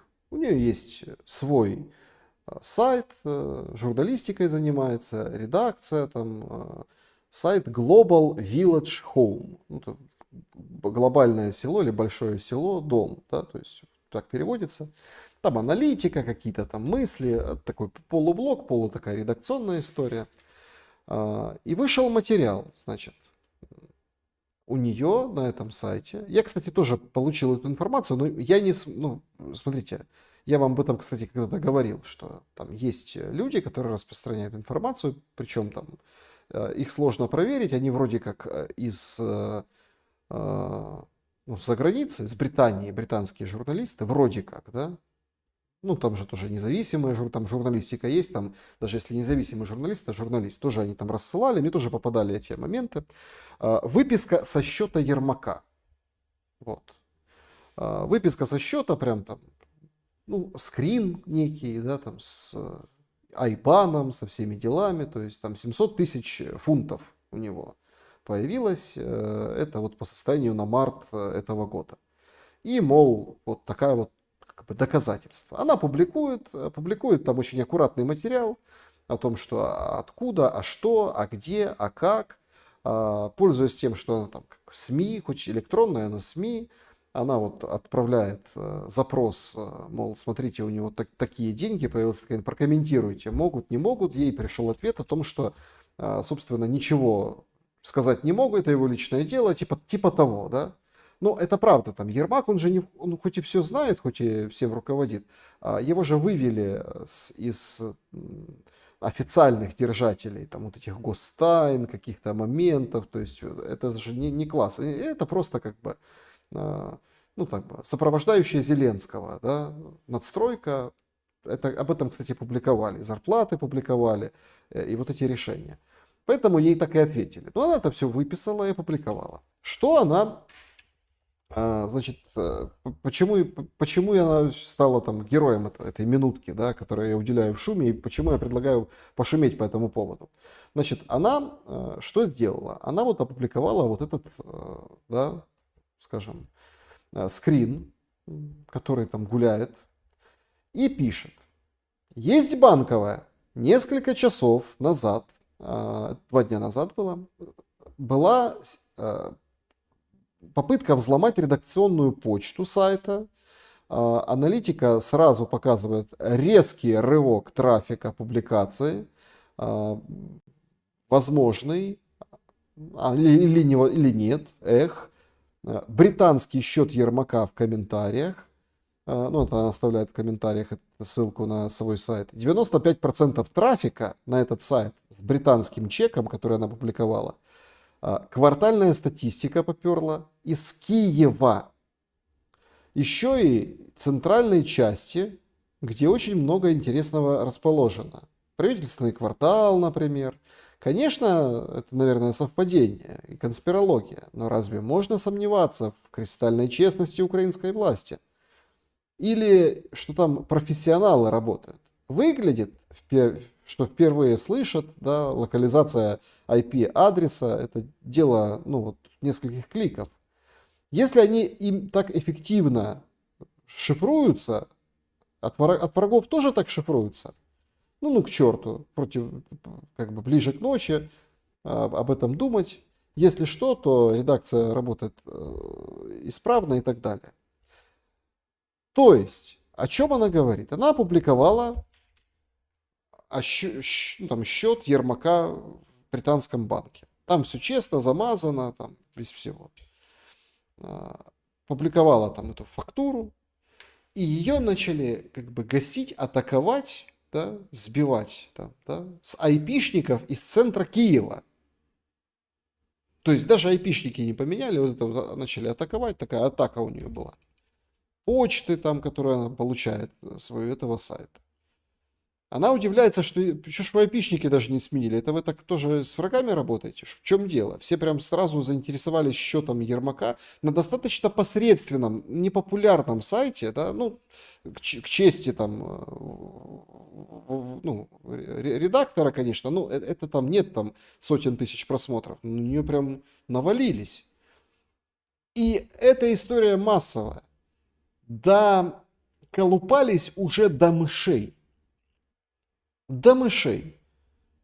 Причем там, как человек не пытается правильно, там чего-то. Вот те, кто в Украине, там, даже если ты там у тебя там блогер, ты тысячник, десятитысячник, но ты вот это вот вскрыл, на нее накинулись. О чем это свидетельствует? Наверное, о том, что все-таки правдивый счет. Наверное. Кто его знает? Или там светлое имя Ермака, и все офисные сразу там, да, сразу набросились. Давай гасить этот ресурс. Вот такая свобода слова. Причем не касается каких-то там, да. Может, санкции на нее надо ввести? А чего нет? Она расписывает, что прислал там источник неизвестный, ну вот такое. То есть она решила уточнить в канцелярии. В канцелярии ее послали, сказали, ничего не скажут, потому что это личное дело Ермака. Ну, то есть не сказали ей нет. Нет такого счета. А сказали не лезь к Солнцеликому Ермаку. Ну или как второму после Солнцеликова. Она это все взяла и опубликовала. Ее начинают гасить. Вот такая вот история. Ну, это хорошо, конечно, когда денег хватает, а Украине денег вообще не хватает. Вот экономический эксперт Пензин, есть такой, достаточно толковий, починає бюджет считать. В сьогоднішній момент дохідна частина українського бюджету 2,2 трильйона. І ще як мінімум 200 мільярдів не вистачає для потреб безпеки і оборони. Знаємо про це всі. Так. Видаткова частина українського бюджету 1,6 трильйона. 3,6 трильйона. 3,6, 3,7. Тобто десь приблизно 1,6 трильйона у нас Дефіцит. дефіцит. То есть больше, чем 1,5 триллиона гривен дефицит. Дефицит. Где брать? У партнеров. Сьогодні цих 1,6 трильйона перекривається за рахунок макрофінансової допомоги наших партнерів. Це весь соціальний блок. На 25 рік ми отримали кредит від наших партнерів, який буде погашатися за рахунок доходів від заморожених російських активів, на 50 мільярдів доларів. Тобто цей рік у нас закритий. 26 рік – величезне питання. Значит, до конца этого года за счет там, процентов от российских активов 50 миллиардов, то есть получили. Год вроде как закрыли. Закрыли год. Он говорит, дефицит 1,6 триллиона, это вот весь социальный блок. Весь социальный блок за счет западных партнеров, в кавычках, которые дают там кредиты, ну нормально, процентные, беспроцентные, короче. Все, весь социальный блок за счет западных денег. Це 1,6 трильйона, якщо не підвищувати прожитковий мінімум і мінімальну заробітну плату. Якщо рухати соціальні стандарти, їх треба рухати, бо інфляція 20%.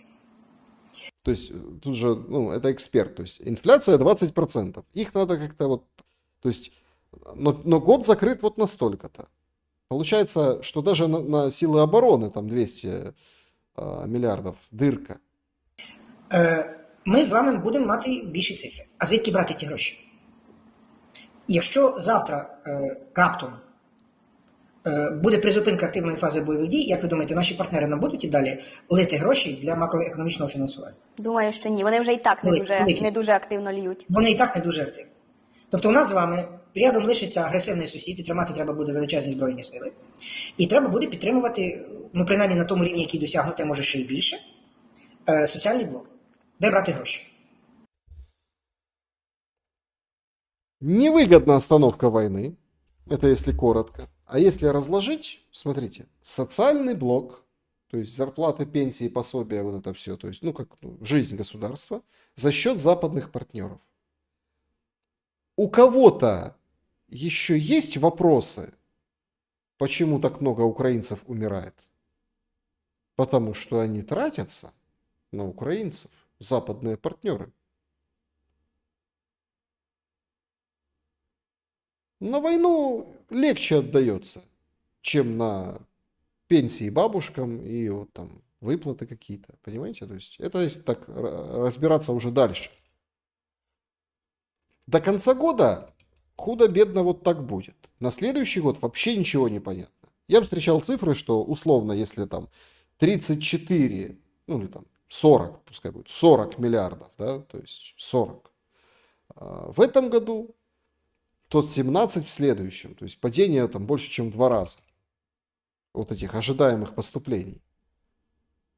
Так а зачем? Вот так надо перемалывать и сжигать. Зачем тратить деньги? Вот такая логика. Бюджетная логика. Это если просто посмотреть на бюджетную логику. Плюс инфляцию 20% добавить. Это же рост основной массы. Ну, то есть, зачем? Ты умрешь сегодня, я проживу чуть-чуть больше завтра. Вот такая логика.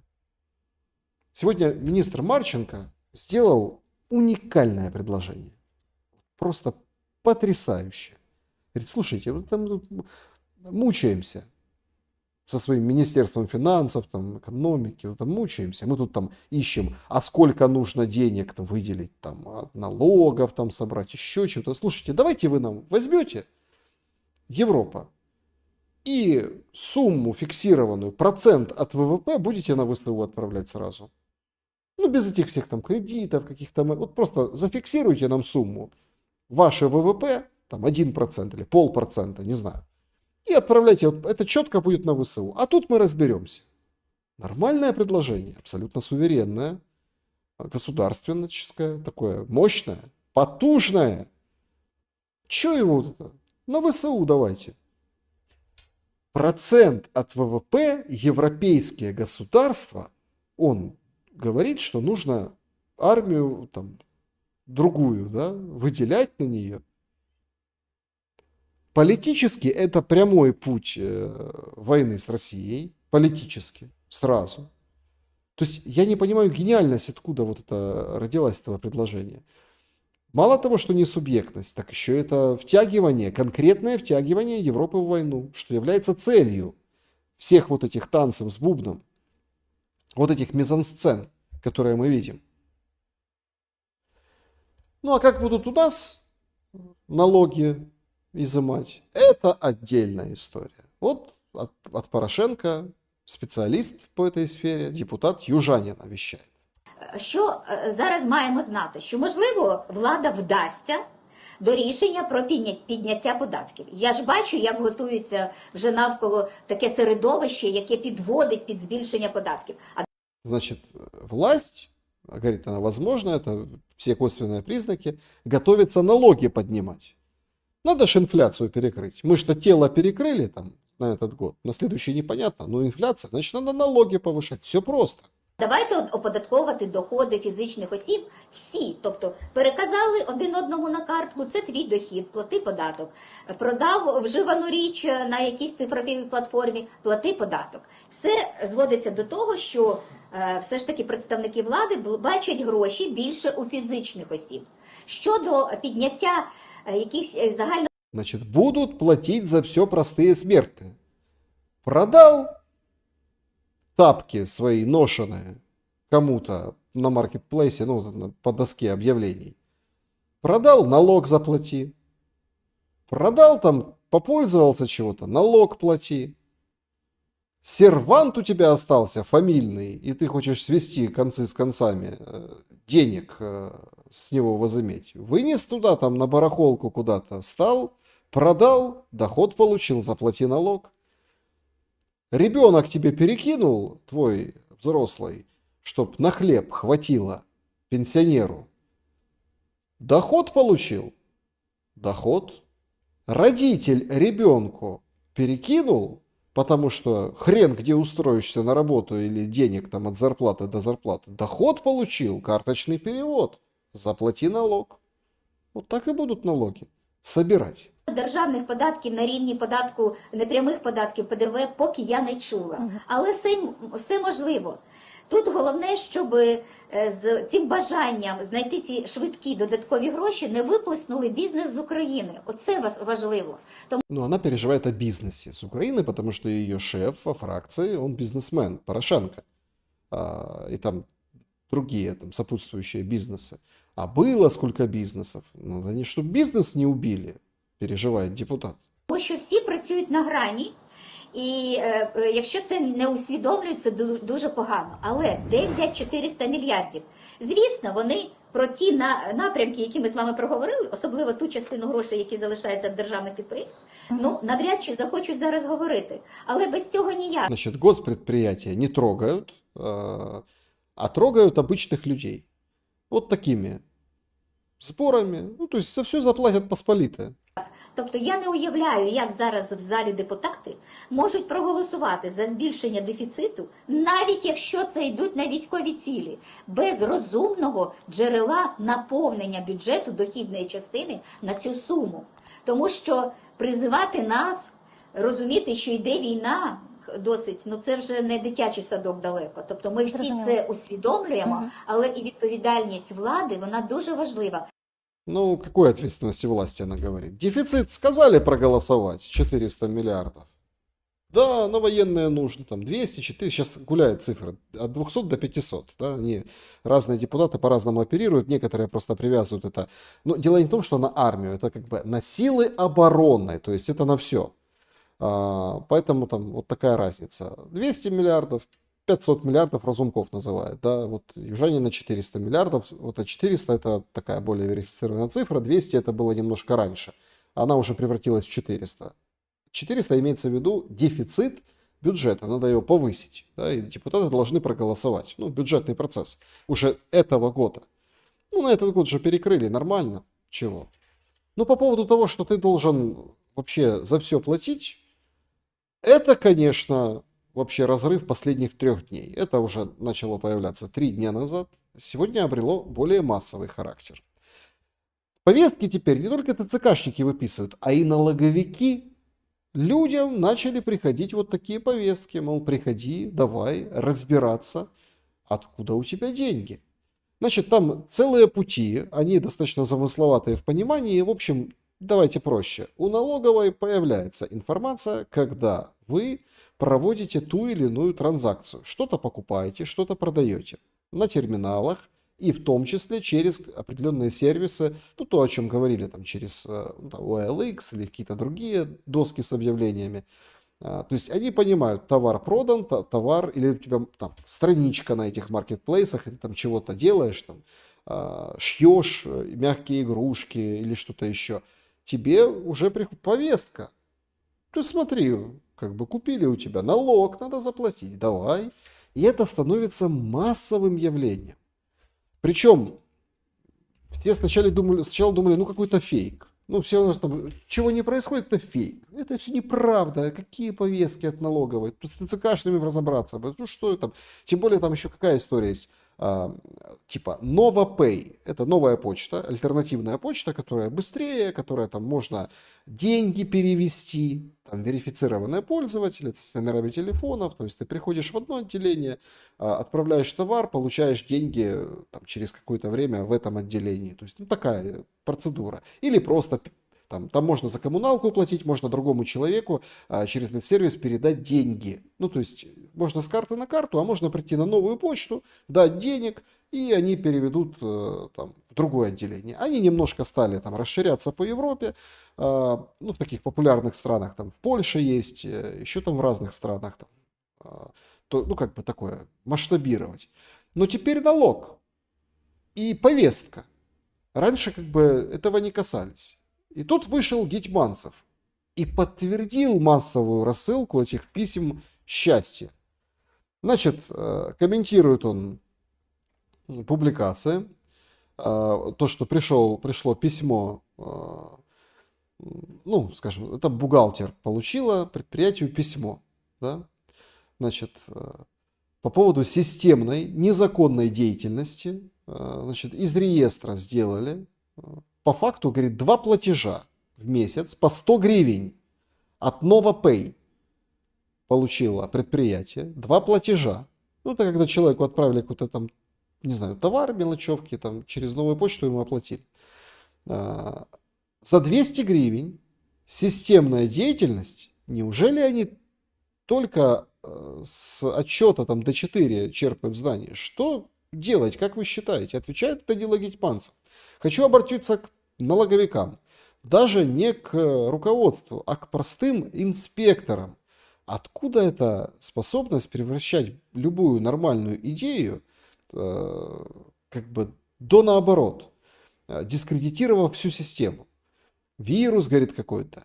Или настолько всем все равно на то, что вы делаете и как это воспринимается? Неужели у вас настолько... В общем, хулит, короче, налоговиков, говорит, бесстыжие, неимоверно, да, то есть, конечно, ФОПы, предприниматели без регистрации и оплаты налогов – это зло, но вместо того, чтобы выявить действительно незарегистрированный бизнес и разобраться с этим большим, скажем так, вы просто всем подряд рассылаете вот эти письма, без исключения, за 200 гривен рассылаете, серьезно, вы посчитали, сколько государству стоит вот это администрирование? Вы представляете, как вы дискредитируете себя и государство? Возмущается Данила Гетманцев, как бы вразумляя налоговиков. То есть предприятию через новую почту пришли 200 гривен. 2 раза по 100. Системная деятельность. Ага, вы работаете. Давайте отчеты. Поехали. Распечатали вот эту бумажку, повестку в массовом варианте. Потратили деньги, повыписывали, поотправляли. Но, внимание, не какому-то там серому бизнесу, а вот этому, который работает. То есть это даже не борьба с какими-то там вот этими правилами, вот, там, европейский выбор, все платят налоги. Это борьба с теми, кто платит налоги. Поэтому ФОПы массово закрываются. Вот поэтому. Вот и все. Поэтому налогов больше не будет. Будет западная помощь.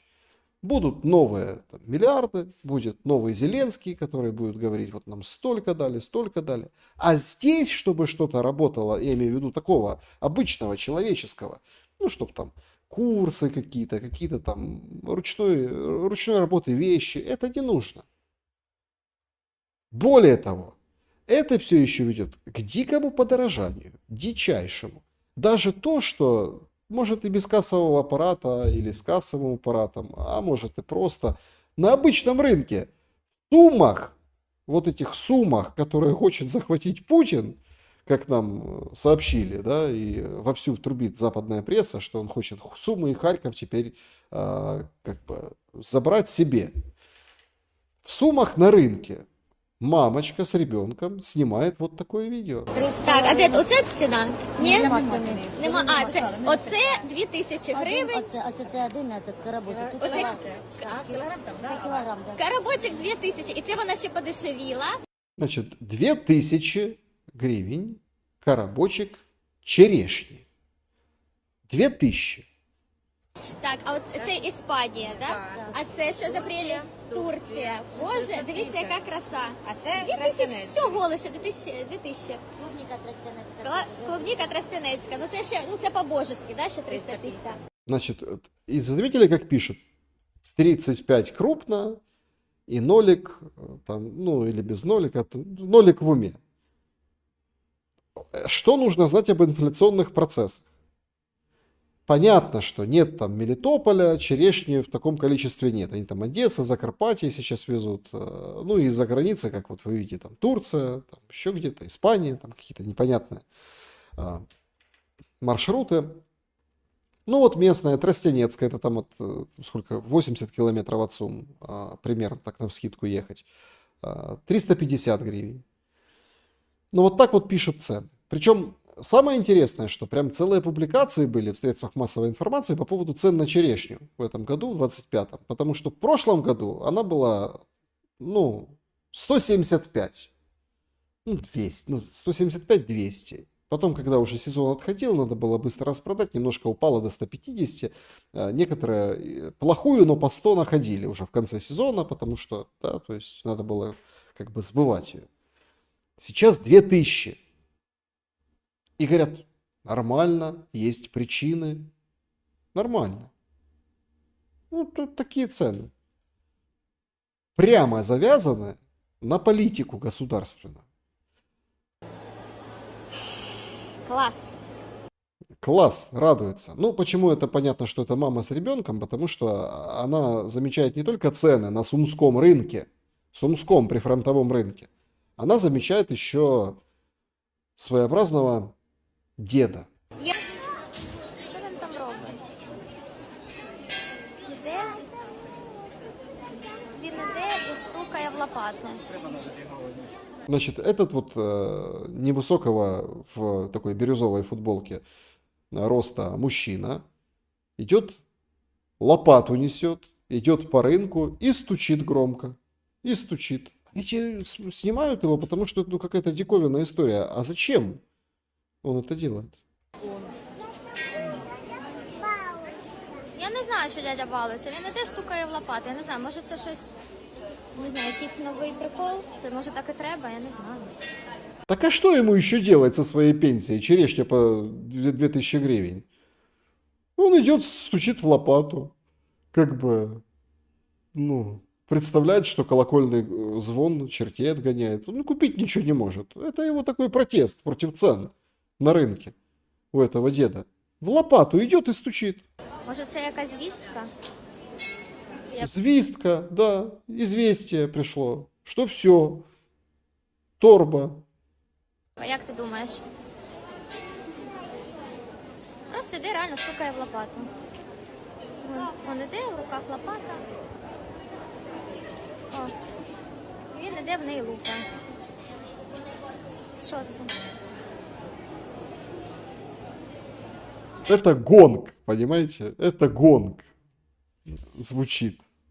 Ну вот просто идет и стучит в лопату. А что ты там действительно? Идет, взял лопату, вот этим черенком от лопаты, стучит, идет. Ну что он себе может еще... Как себя еще развлекать, да? Подойдешь поглазеть на товар, расстроишься. Ну, надо идти в лопату вот это, черенком. Ну, это прифронтовые суммы. Областной центр.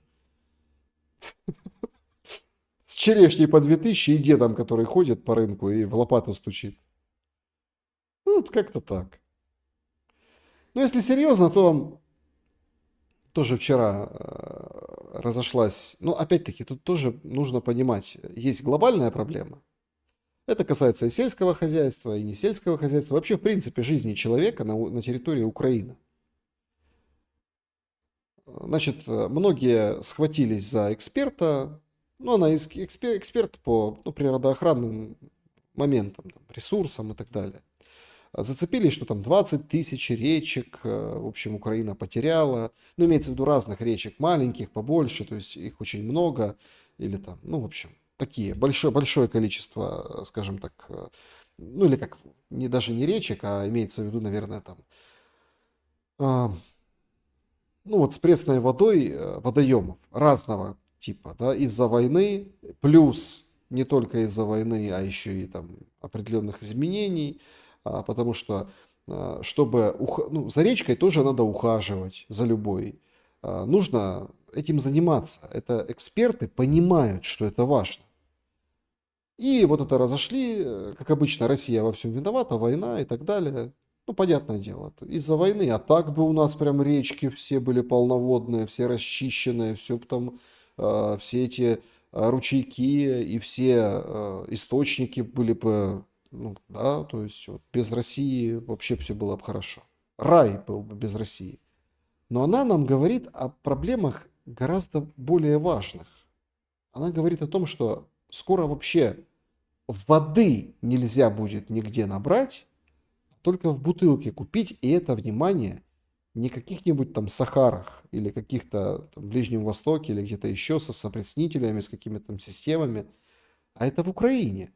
То, что мы могли только предполагать, что, может быть, уже приближается.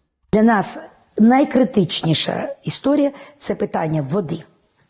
Україна зараз мало вододефіцитна країна. Украина уже вододефицитная. Вот это вот прям очень важно. Это не просто там, это вот человек, который изучает тему с регалиями, то есть это конкретно специалист, это эксперт. Не публичный, не для хайпа, не для политики. А кому интересна политика? Кто будет делать политику на воде?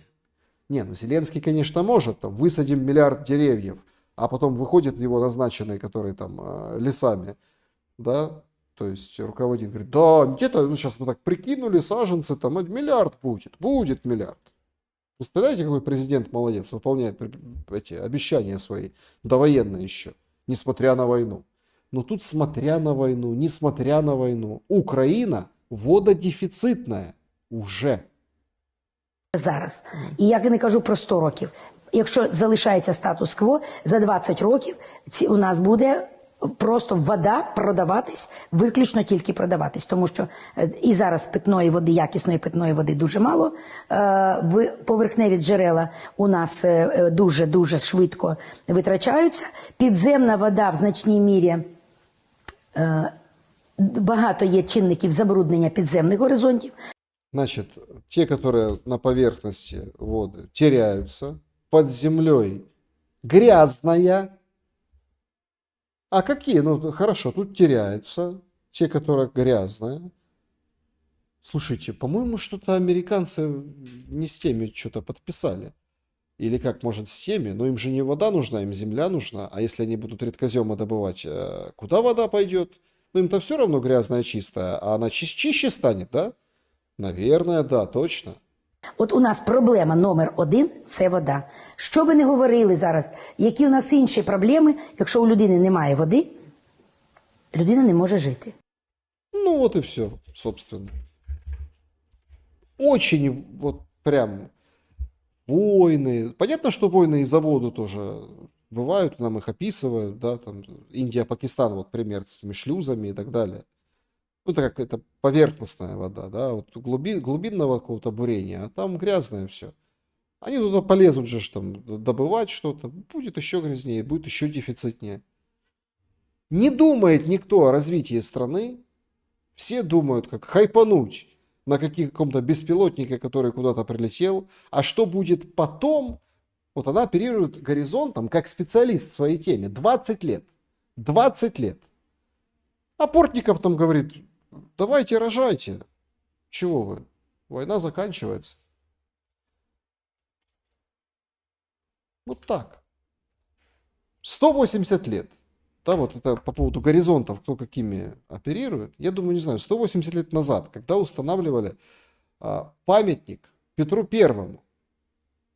Ну, битва под Полтавой. И на том месте, конкретном месте установили, где он там остановился отдохнуть. Ну, царь. Со шведами война, он на этом месте остановился отдохнуть. 180 лет стоял памятник. Его по частям, в несколько заходов, в несколько этапов разбирали. И сегодня разобрали. Все, нет памятника.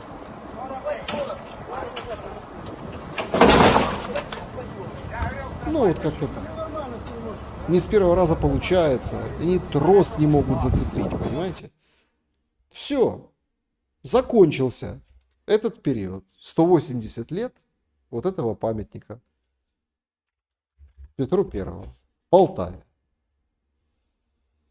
Вот такая вот история. Вот такой вот шум. Вот такие вот новости.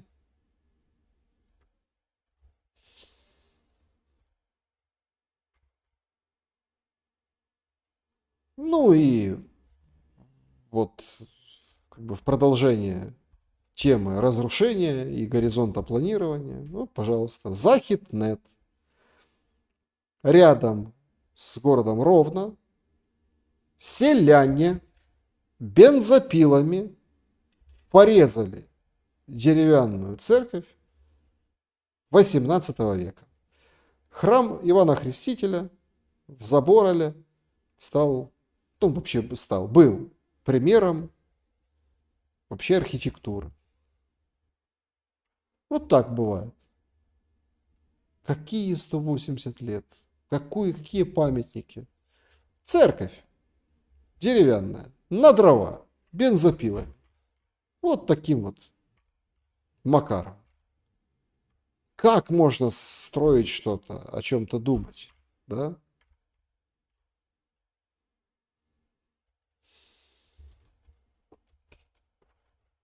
Вот так и живем.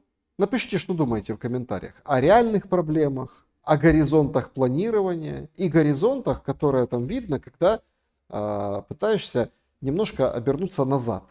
Ну, хотя бы чуть-чуть постараться обернуться назад. Нет, ни вперед, ни назад. Есть только сейчас. А ведь это же в духе времени. Вот этого инфо-цыганства, пирамида Гордона, вот этих всех моментах. Будь здесь, будь в моменте. В каком моменте? В котором храм, памятник архитектуры, пример архитектуре там, да, режут бензопилами, в котором памятник сносят Петру Первому, или где воды не будет напиться детям, воды не... Надо делать что-то, надо конкретно подключать специалистов, если нет специалистов, надо приглашать специалистов, обучать специалистов, расчищать реки, русла, надо заниматься, скажем так, защищать недра, защищать артезианские скважины, очищать надо заниматься, потому что будет беда. Зеленский же, видите, какой молодой. Он же так и сказал на этом форуме, говорит, я молодой, а вам строить. Я молодой, а вам строить, говорит Зеленский. Я вообще подтягиваюсь 12-15 раз. 12 раз 4 подхода. А если устанешь, водички будет напиться? Зеленский. Сколько раз вы подтягиваетесь? Спасибо, что поняли этот вопрос. 9%. Как Зеленский, 12-15. Больше Зеленского 20%, 32% меньше Зеленского. Я отжимаюсь и приседаю. Из-за Зеленского 39%. Ну, это не физкультурный ответ, вариант ответа. Но, тем не менее, спасибо большое. Больше 7000 голосов мы получили. Ну, вот пишет Натали, слов культурных нет. Конечно, нет. Конечно, нет и не будет.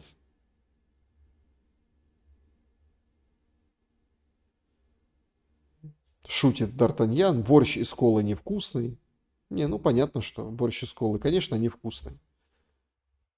Вкуса мало, вкус испортится в колы.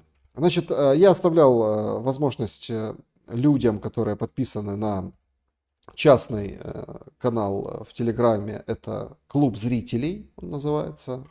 Ну, там везде есть ссылки, если интересно. Это прежде всего как поддержка непосредственно автора. Мой частный канал клуб зрителей с, ну, вот, да, с обсуждениями, с какими-то вот этими мыслями. Здесь оставили мне вопрос. Павел Чучулин спрашивает мое мнение об Израиле. Израиль не может остановиться, чтобы не воевать. Но Израиль остановят силой. Ситуация очень похожа на украинскую ситуацию. Чем похожа? Похожа тем, что они уже сейчас говорят, мы не будем давать помощь, давайте сами, давайте так как-то по-другому. А сами, это же не Украина с этой Европой. Понятно, что там все сложно. Но вот это вот убийство сегодняшнее дипломатов, Трамп высказал соболезнования, это показатель значительно больший, чем просто политические разногласия по поводу заканчивать войну в Газе, не заканчивать войну в Газе, что там с Ираном, какие моменты. Это уже конкретный звоночек. Кто это совершил пока, по состоянию на сейчас я не могу вам сказать, да и расследования нет. Но убийство дипломатов в Америке – это очень серьезный эпизод, который может быть определенным поворотным моментом, и за ним нужно следить. Поворотным моментом как сигналом к тому, что в Израиле и, тут два пути. Опять-таки, два пути. Просто понимаете, в чем дело? Это где-то можно сравнить, наверное, с убийством Портнова. Но тут не в плане там исполнителей, заказчиков, не-не. Это имеется в виду, вот как в украинском варианте, это вот, как это, симптом ярчайший определенного политического перехода. Так и в Америке убийство вот этих, скажем так, дипработников, это тоже системный переход. Системный, и у Израиля два пути. Или резко остановиться, резко, то есть по поводу, и что-то там Палестину не признать. Да, на что Нетаньяху никогда в жизни не пойдет, это нереально. Или будет большая война. Причем такая со всеми. Вот как всегда в Израиле, со всеми. Только со всеми одновременно. И США просто умоют руки и отойдут в сторону. В Украине там сложнее, это больше политическая история. Мы вчера говорили об убийстве Портнова, версии тоже. Но это тоже очень знаковый момент. Знаковый с точки зрения режима в Украине. Вот режим Нетаньяху, он в этом отношении похож на режим Зеленского. Серьезно похож. Потому что есть зависимость от войны. Нельзя остановить войну. Война остановится сразу. В Израиле не будут там, конечно... Хотя, кто его знает? Вряд ли в Израиле будут там стрелять или что-то еще. У нас так, что могут, и придется бежать со страны. Действительно. Только бежать куда? За границу на запад? У нас украинцы, видите, какие украинцы. Они бросают конкретно в окна и двери и в машину Стармера коктейли Молотова. Украинцы задержали 3 уже. Есть же версия по поводу Портнова, что это как бы никто не заказывал, это вот какие-то украинцы за рубежом вычислили и все, и выдали. Я даже публиковал вчера ночью этот скрин. Ужас просто. Сидит какой-то там в форме, видимо, бывший или какой-то вояка. Говорит, слушайте, вот этот меня, я сам боюсь. А ему говорят, давай сам. Вот этот меня направили спецслужбы наши. Это же как в кино, в другую страну. Ты едешь кого-то мочить. Это там, почитайте в телеграм-канале, выходил. То есть, понимаете, романтика. Играет она, романтика. Психопатская вот это вот. Вот так обсуждают смерть. Мне вот так кажется, что это определенный системный переход, фаза. Там не сбежишь. То есть это в Ростове можно там обнестись забором, нормально жить, там, и периодически вспоминать, что там легитимный. И даже сейчас там есть такие теории о том, что чуть ли там не Януковича привезут, он все подпишет и так далее. Потому что Россия его считает легитимным. И Трамп как бы может быть и не против. А что Трампу? Трампу все равно. Он сегодня против, завтра не против. Он завтра выдал такое, завтра вы делаете. Главное, сделку подпишите. Бабки главное. А там Януковича, там легитимные, нелегитимные, Зеленские, кто куда сбежал, говорит, это ваше дело, пожалуйста. Как с Индией и Пакистаном. Говорит, это 1000 лет воюют, это ваше дело. Давайте, останавливайтесь уже. То есть тут нет такого, нет уже этой апелляции. Нет вот это. Смотрите, когда этого нет, незачем вот это на задних лапках, на цирлах вот это вот выслуживаться. Вот в этом ошибка и в этом комичность и пародийность позиции даже на этих переговорных треках Украины сейчас. Когда нет такой необходимости, там вопрос денег. Он закончил тему со сделкой. Вот сейчас она должна заработать. Вот оно пошло, на рельсы встало, все. Дальше какая задача? Обеспечить, чтобы это работало, чтобы политика внутри Украины этому не мешала. Окей. Трамп, Путин Нормальный трек, все, куча вопросов, посредничество, Иран, там тоже недра, Арктика, Китай, взаимоотношения, там, пошлины, все, какие санкции? Рубио бедный не знал, хотя Рубио из тех, которые там вот таких, да, вот он из санкций против России, и там такой немножко байденовский, да, вот он такой Рубио. Но тем не менее, он так уже петлял. И это от этих демократов в Сенате, которые там устраивают, ну, встречи, и ему там устроили, скажи, что Путин военный преступник. Ну, вот эти все моменты. Поэтому тут вот такая странная история. Тут никуда уже не убежишь. Поэтому и тот режим, и другой, Зеленского и Нетаньяху, зависимы от войны. Я так считаю.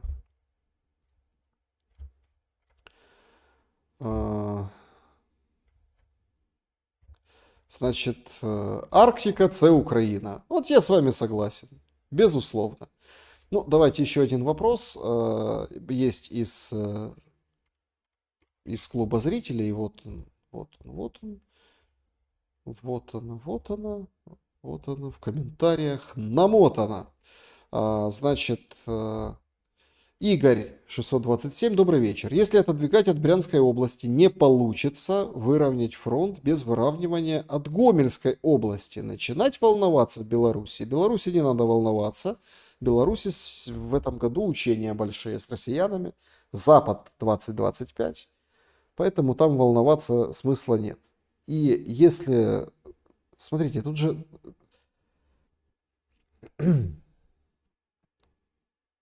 Если это зацепит Беларусь, вот в этом куске, восточном, назовем это вот так, в восточном куске, там, где вот это, там, три сестры, сходятся границы, помните, такое было очень романтичное место, дружбы, где там сразу 3 пограничных пункта, потом его там тоже обстреливали, атаковали, то есть, ну, если помните эти новости, то если там что-то начнется и зацепит какой-то там клочок земли Беларуси, то начнется пожар на других, скажем так, направлениях, гораздо более западнее на севере Украины. Тот же Луцк, Волынская область, те же, скажем так, тот же Житомир. И это будет оттягивать силы неприятно. Это стратегически неверный шаг исключительно для вооруженных сил Украины.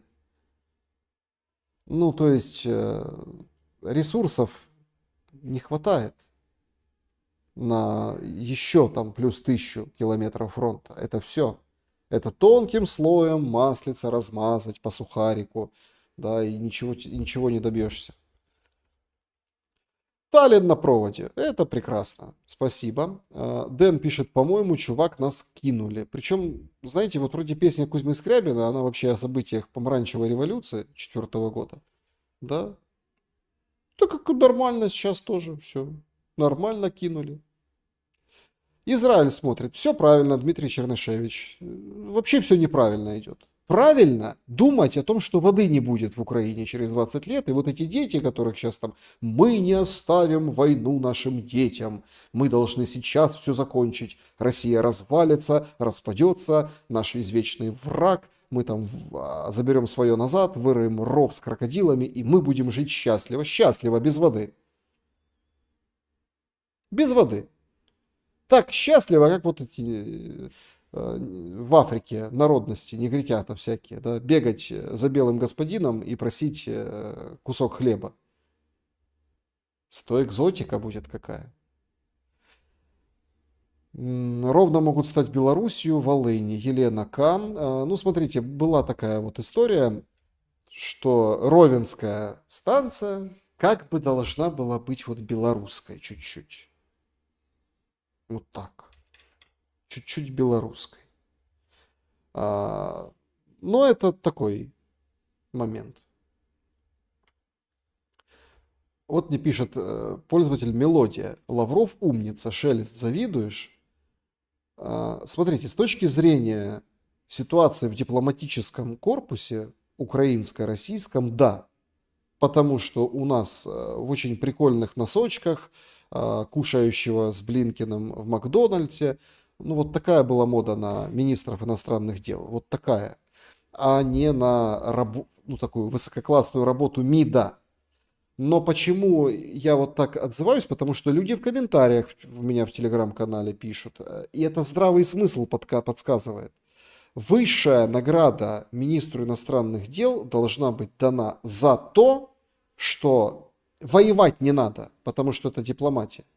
Война — это не дипломатический путь, это антагонисты. Если вам будут рассказывать о том, что, ну, это вот такая дипломатия, зато вот смотрите, война, и как вот, да, сейчас поменялась политическая ситуация, это все просчитывали, это тоже аналитика, это тоже, и это как бы вот все равно вот такой путь к успеху. Вот сейчас с американцами подружатся, и вообще Китай теперь, вот Китай наш, там какие-то там моменты, то есть, смотрите, можно выставить красиво, если играть в игры Зеленского, вот эти пропагандистские, шоуменские, можно выставить красиво все и сказать, о, да, слушайте, ну действительно, Лавров молодец, но смыслы.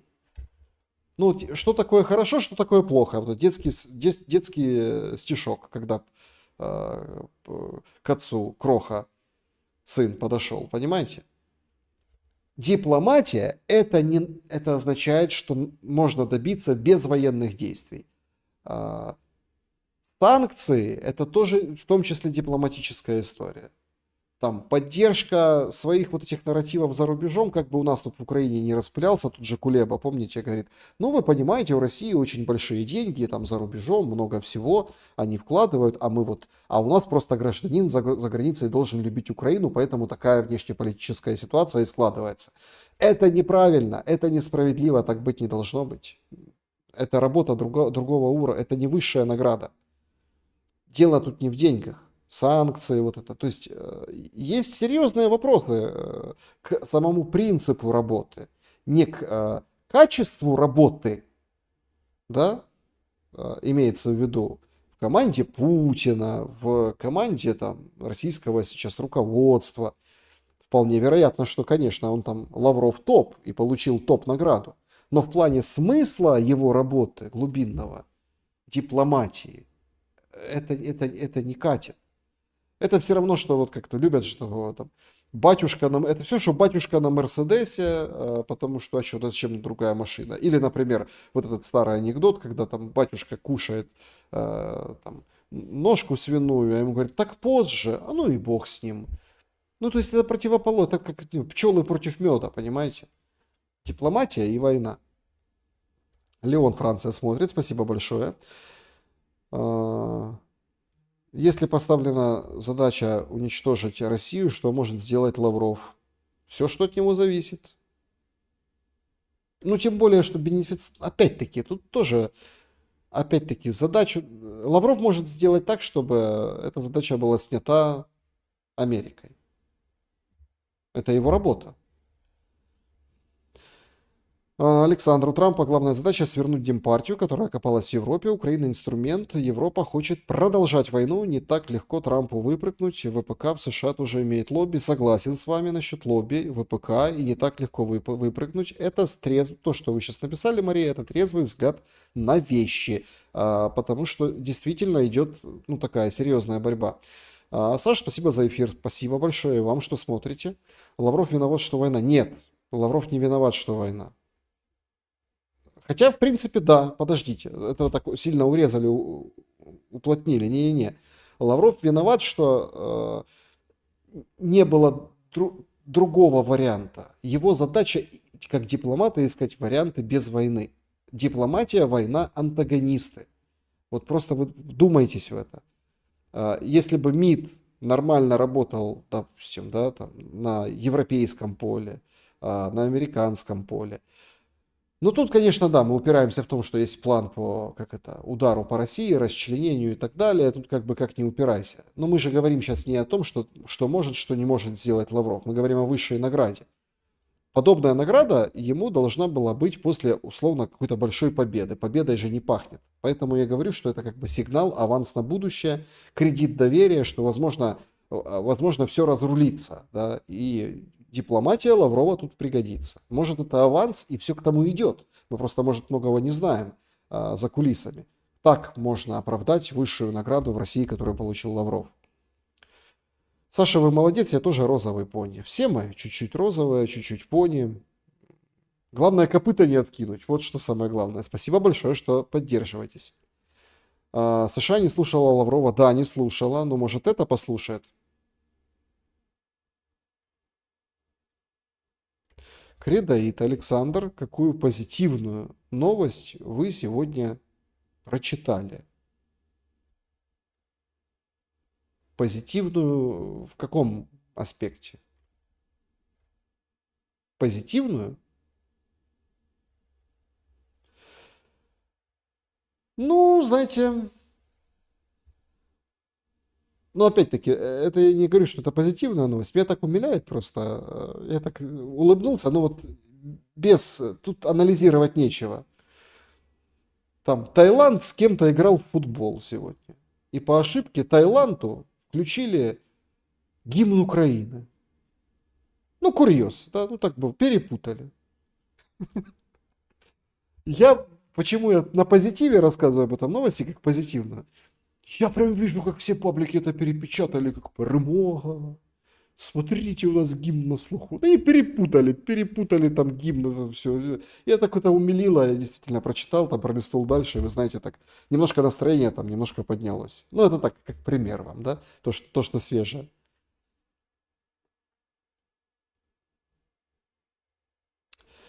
Значит... Шелест, если бы вернулся в 2014 год, все равно поехал в Киев и оставил родной Луганск, с нами время назад не вернешь. Но все же, смотрите, я не ехал в Киев из Луганска. Я приехал из Луганска к родителям в Лисичанск. То есть я не ехал в Киев. Киев-то потом, чуть позже было, спустя там определенное время. Нет, поэтому как бы в 14-м, вернуться в 14-й, уехал бы в Лисичанск, да. Потому что к родителям бы поехал 100%. В этот отпуск, тем более в напряженное время, тем более мы прошли достаточно тяжелый путь освобождения войсками АТО. Вот этого Лисичанска, от которого сейчас вообще ничего не осталось, очень серьезно побит город. Тогда он тоже был побит. Хоть и взяли, все вышли, вот этот Мозговой, там вот эти все. У нас же, вы знаете, была Лисичанская Народная Республика, не знаете? Которая отделилась от Луганской Народной Республики. Представляете, какая была? Какие были времена? Поэтому и военные действия. Северодонецк не трогали, которые напротив, на другой стороне Донца, Лисичанск трогали. Поэтому в 2014 году я бы не остался бы в Луганске, там бы под гораздо меньшими, но тем не менее тоже бомбежками. Все равно, потому что родители это святое. О, с Лисичанска привет, все у нас окей. Хорошо, что у вас все окей. Значит,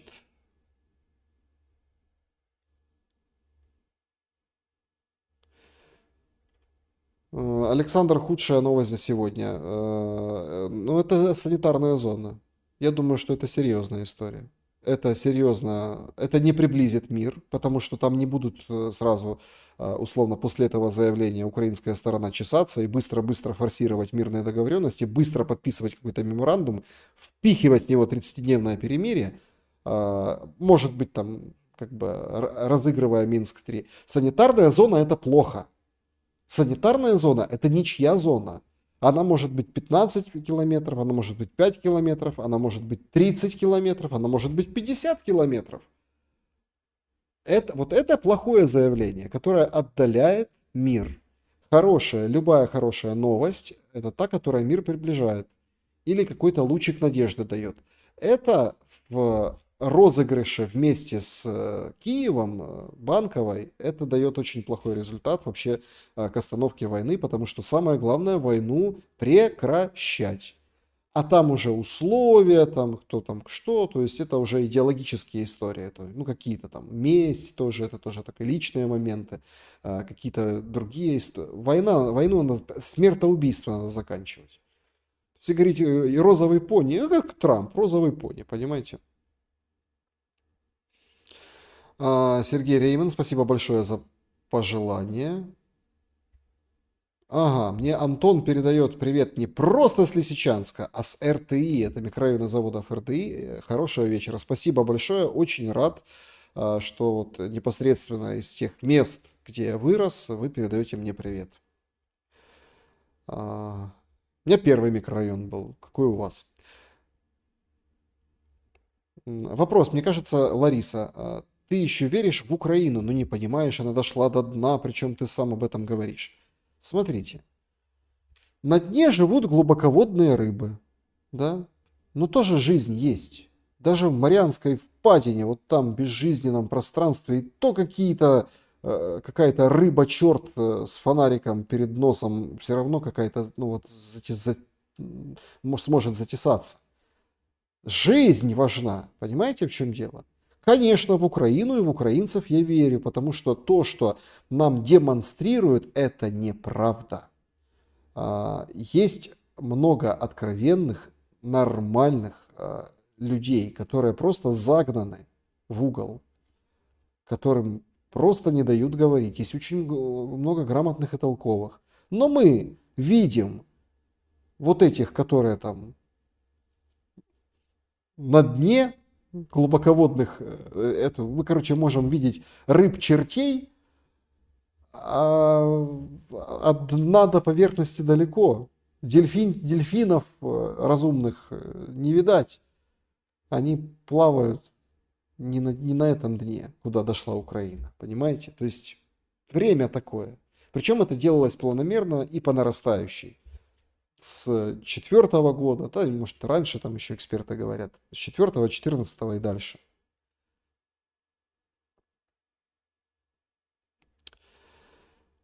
Значит, смотрите, вот, если Лаврова наградили орденом, значит, он того заслужил. Жалко, что Шелеста не спросили. Вопрос не в том, спросили меня или не спросили. Я еще раз напоминаю, здесь я не собираю каких-то единомышленников, секту какую-то там, да, свидетелей шума. Не-не-не.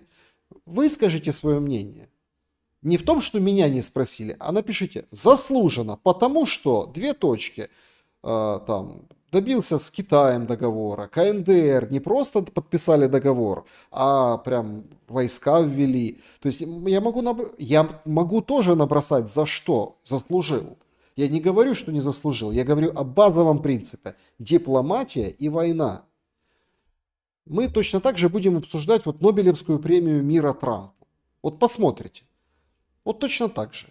Когда вот это все разруха, когда там еще где-то постреливают, когда там какие-то моменты, непонятно кто в правительстве, временное, невременное. А мы сядем с вами и условно там люди будут мейнстримно хвалить, вот Трамп молодец, остановил войну. А другие скажут, да елки-палки, ничего себе остановил войну, сколько жертв, а что не остановил раньше? А как это, ну, и много вопросов. Вот в этом и заключается шум, дискуссия. Напишите почему, это очень интересно.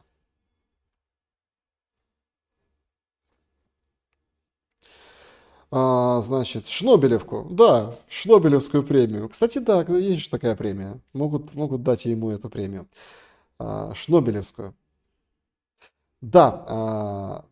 Юбилей был. Понятно. Все, спасибо большое. Друзья, всем большое спасибо за то, что посмотрели этот шум. Очень благодарен всем за вашу поддержку, за то, что встречаемся, за то, что говорим. Это, кстати, чатик телеграм-канала, да,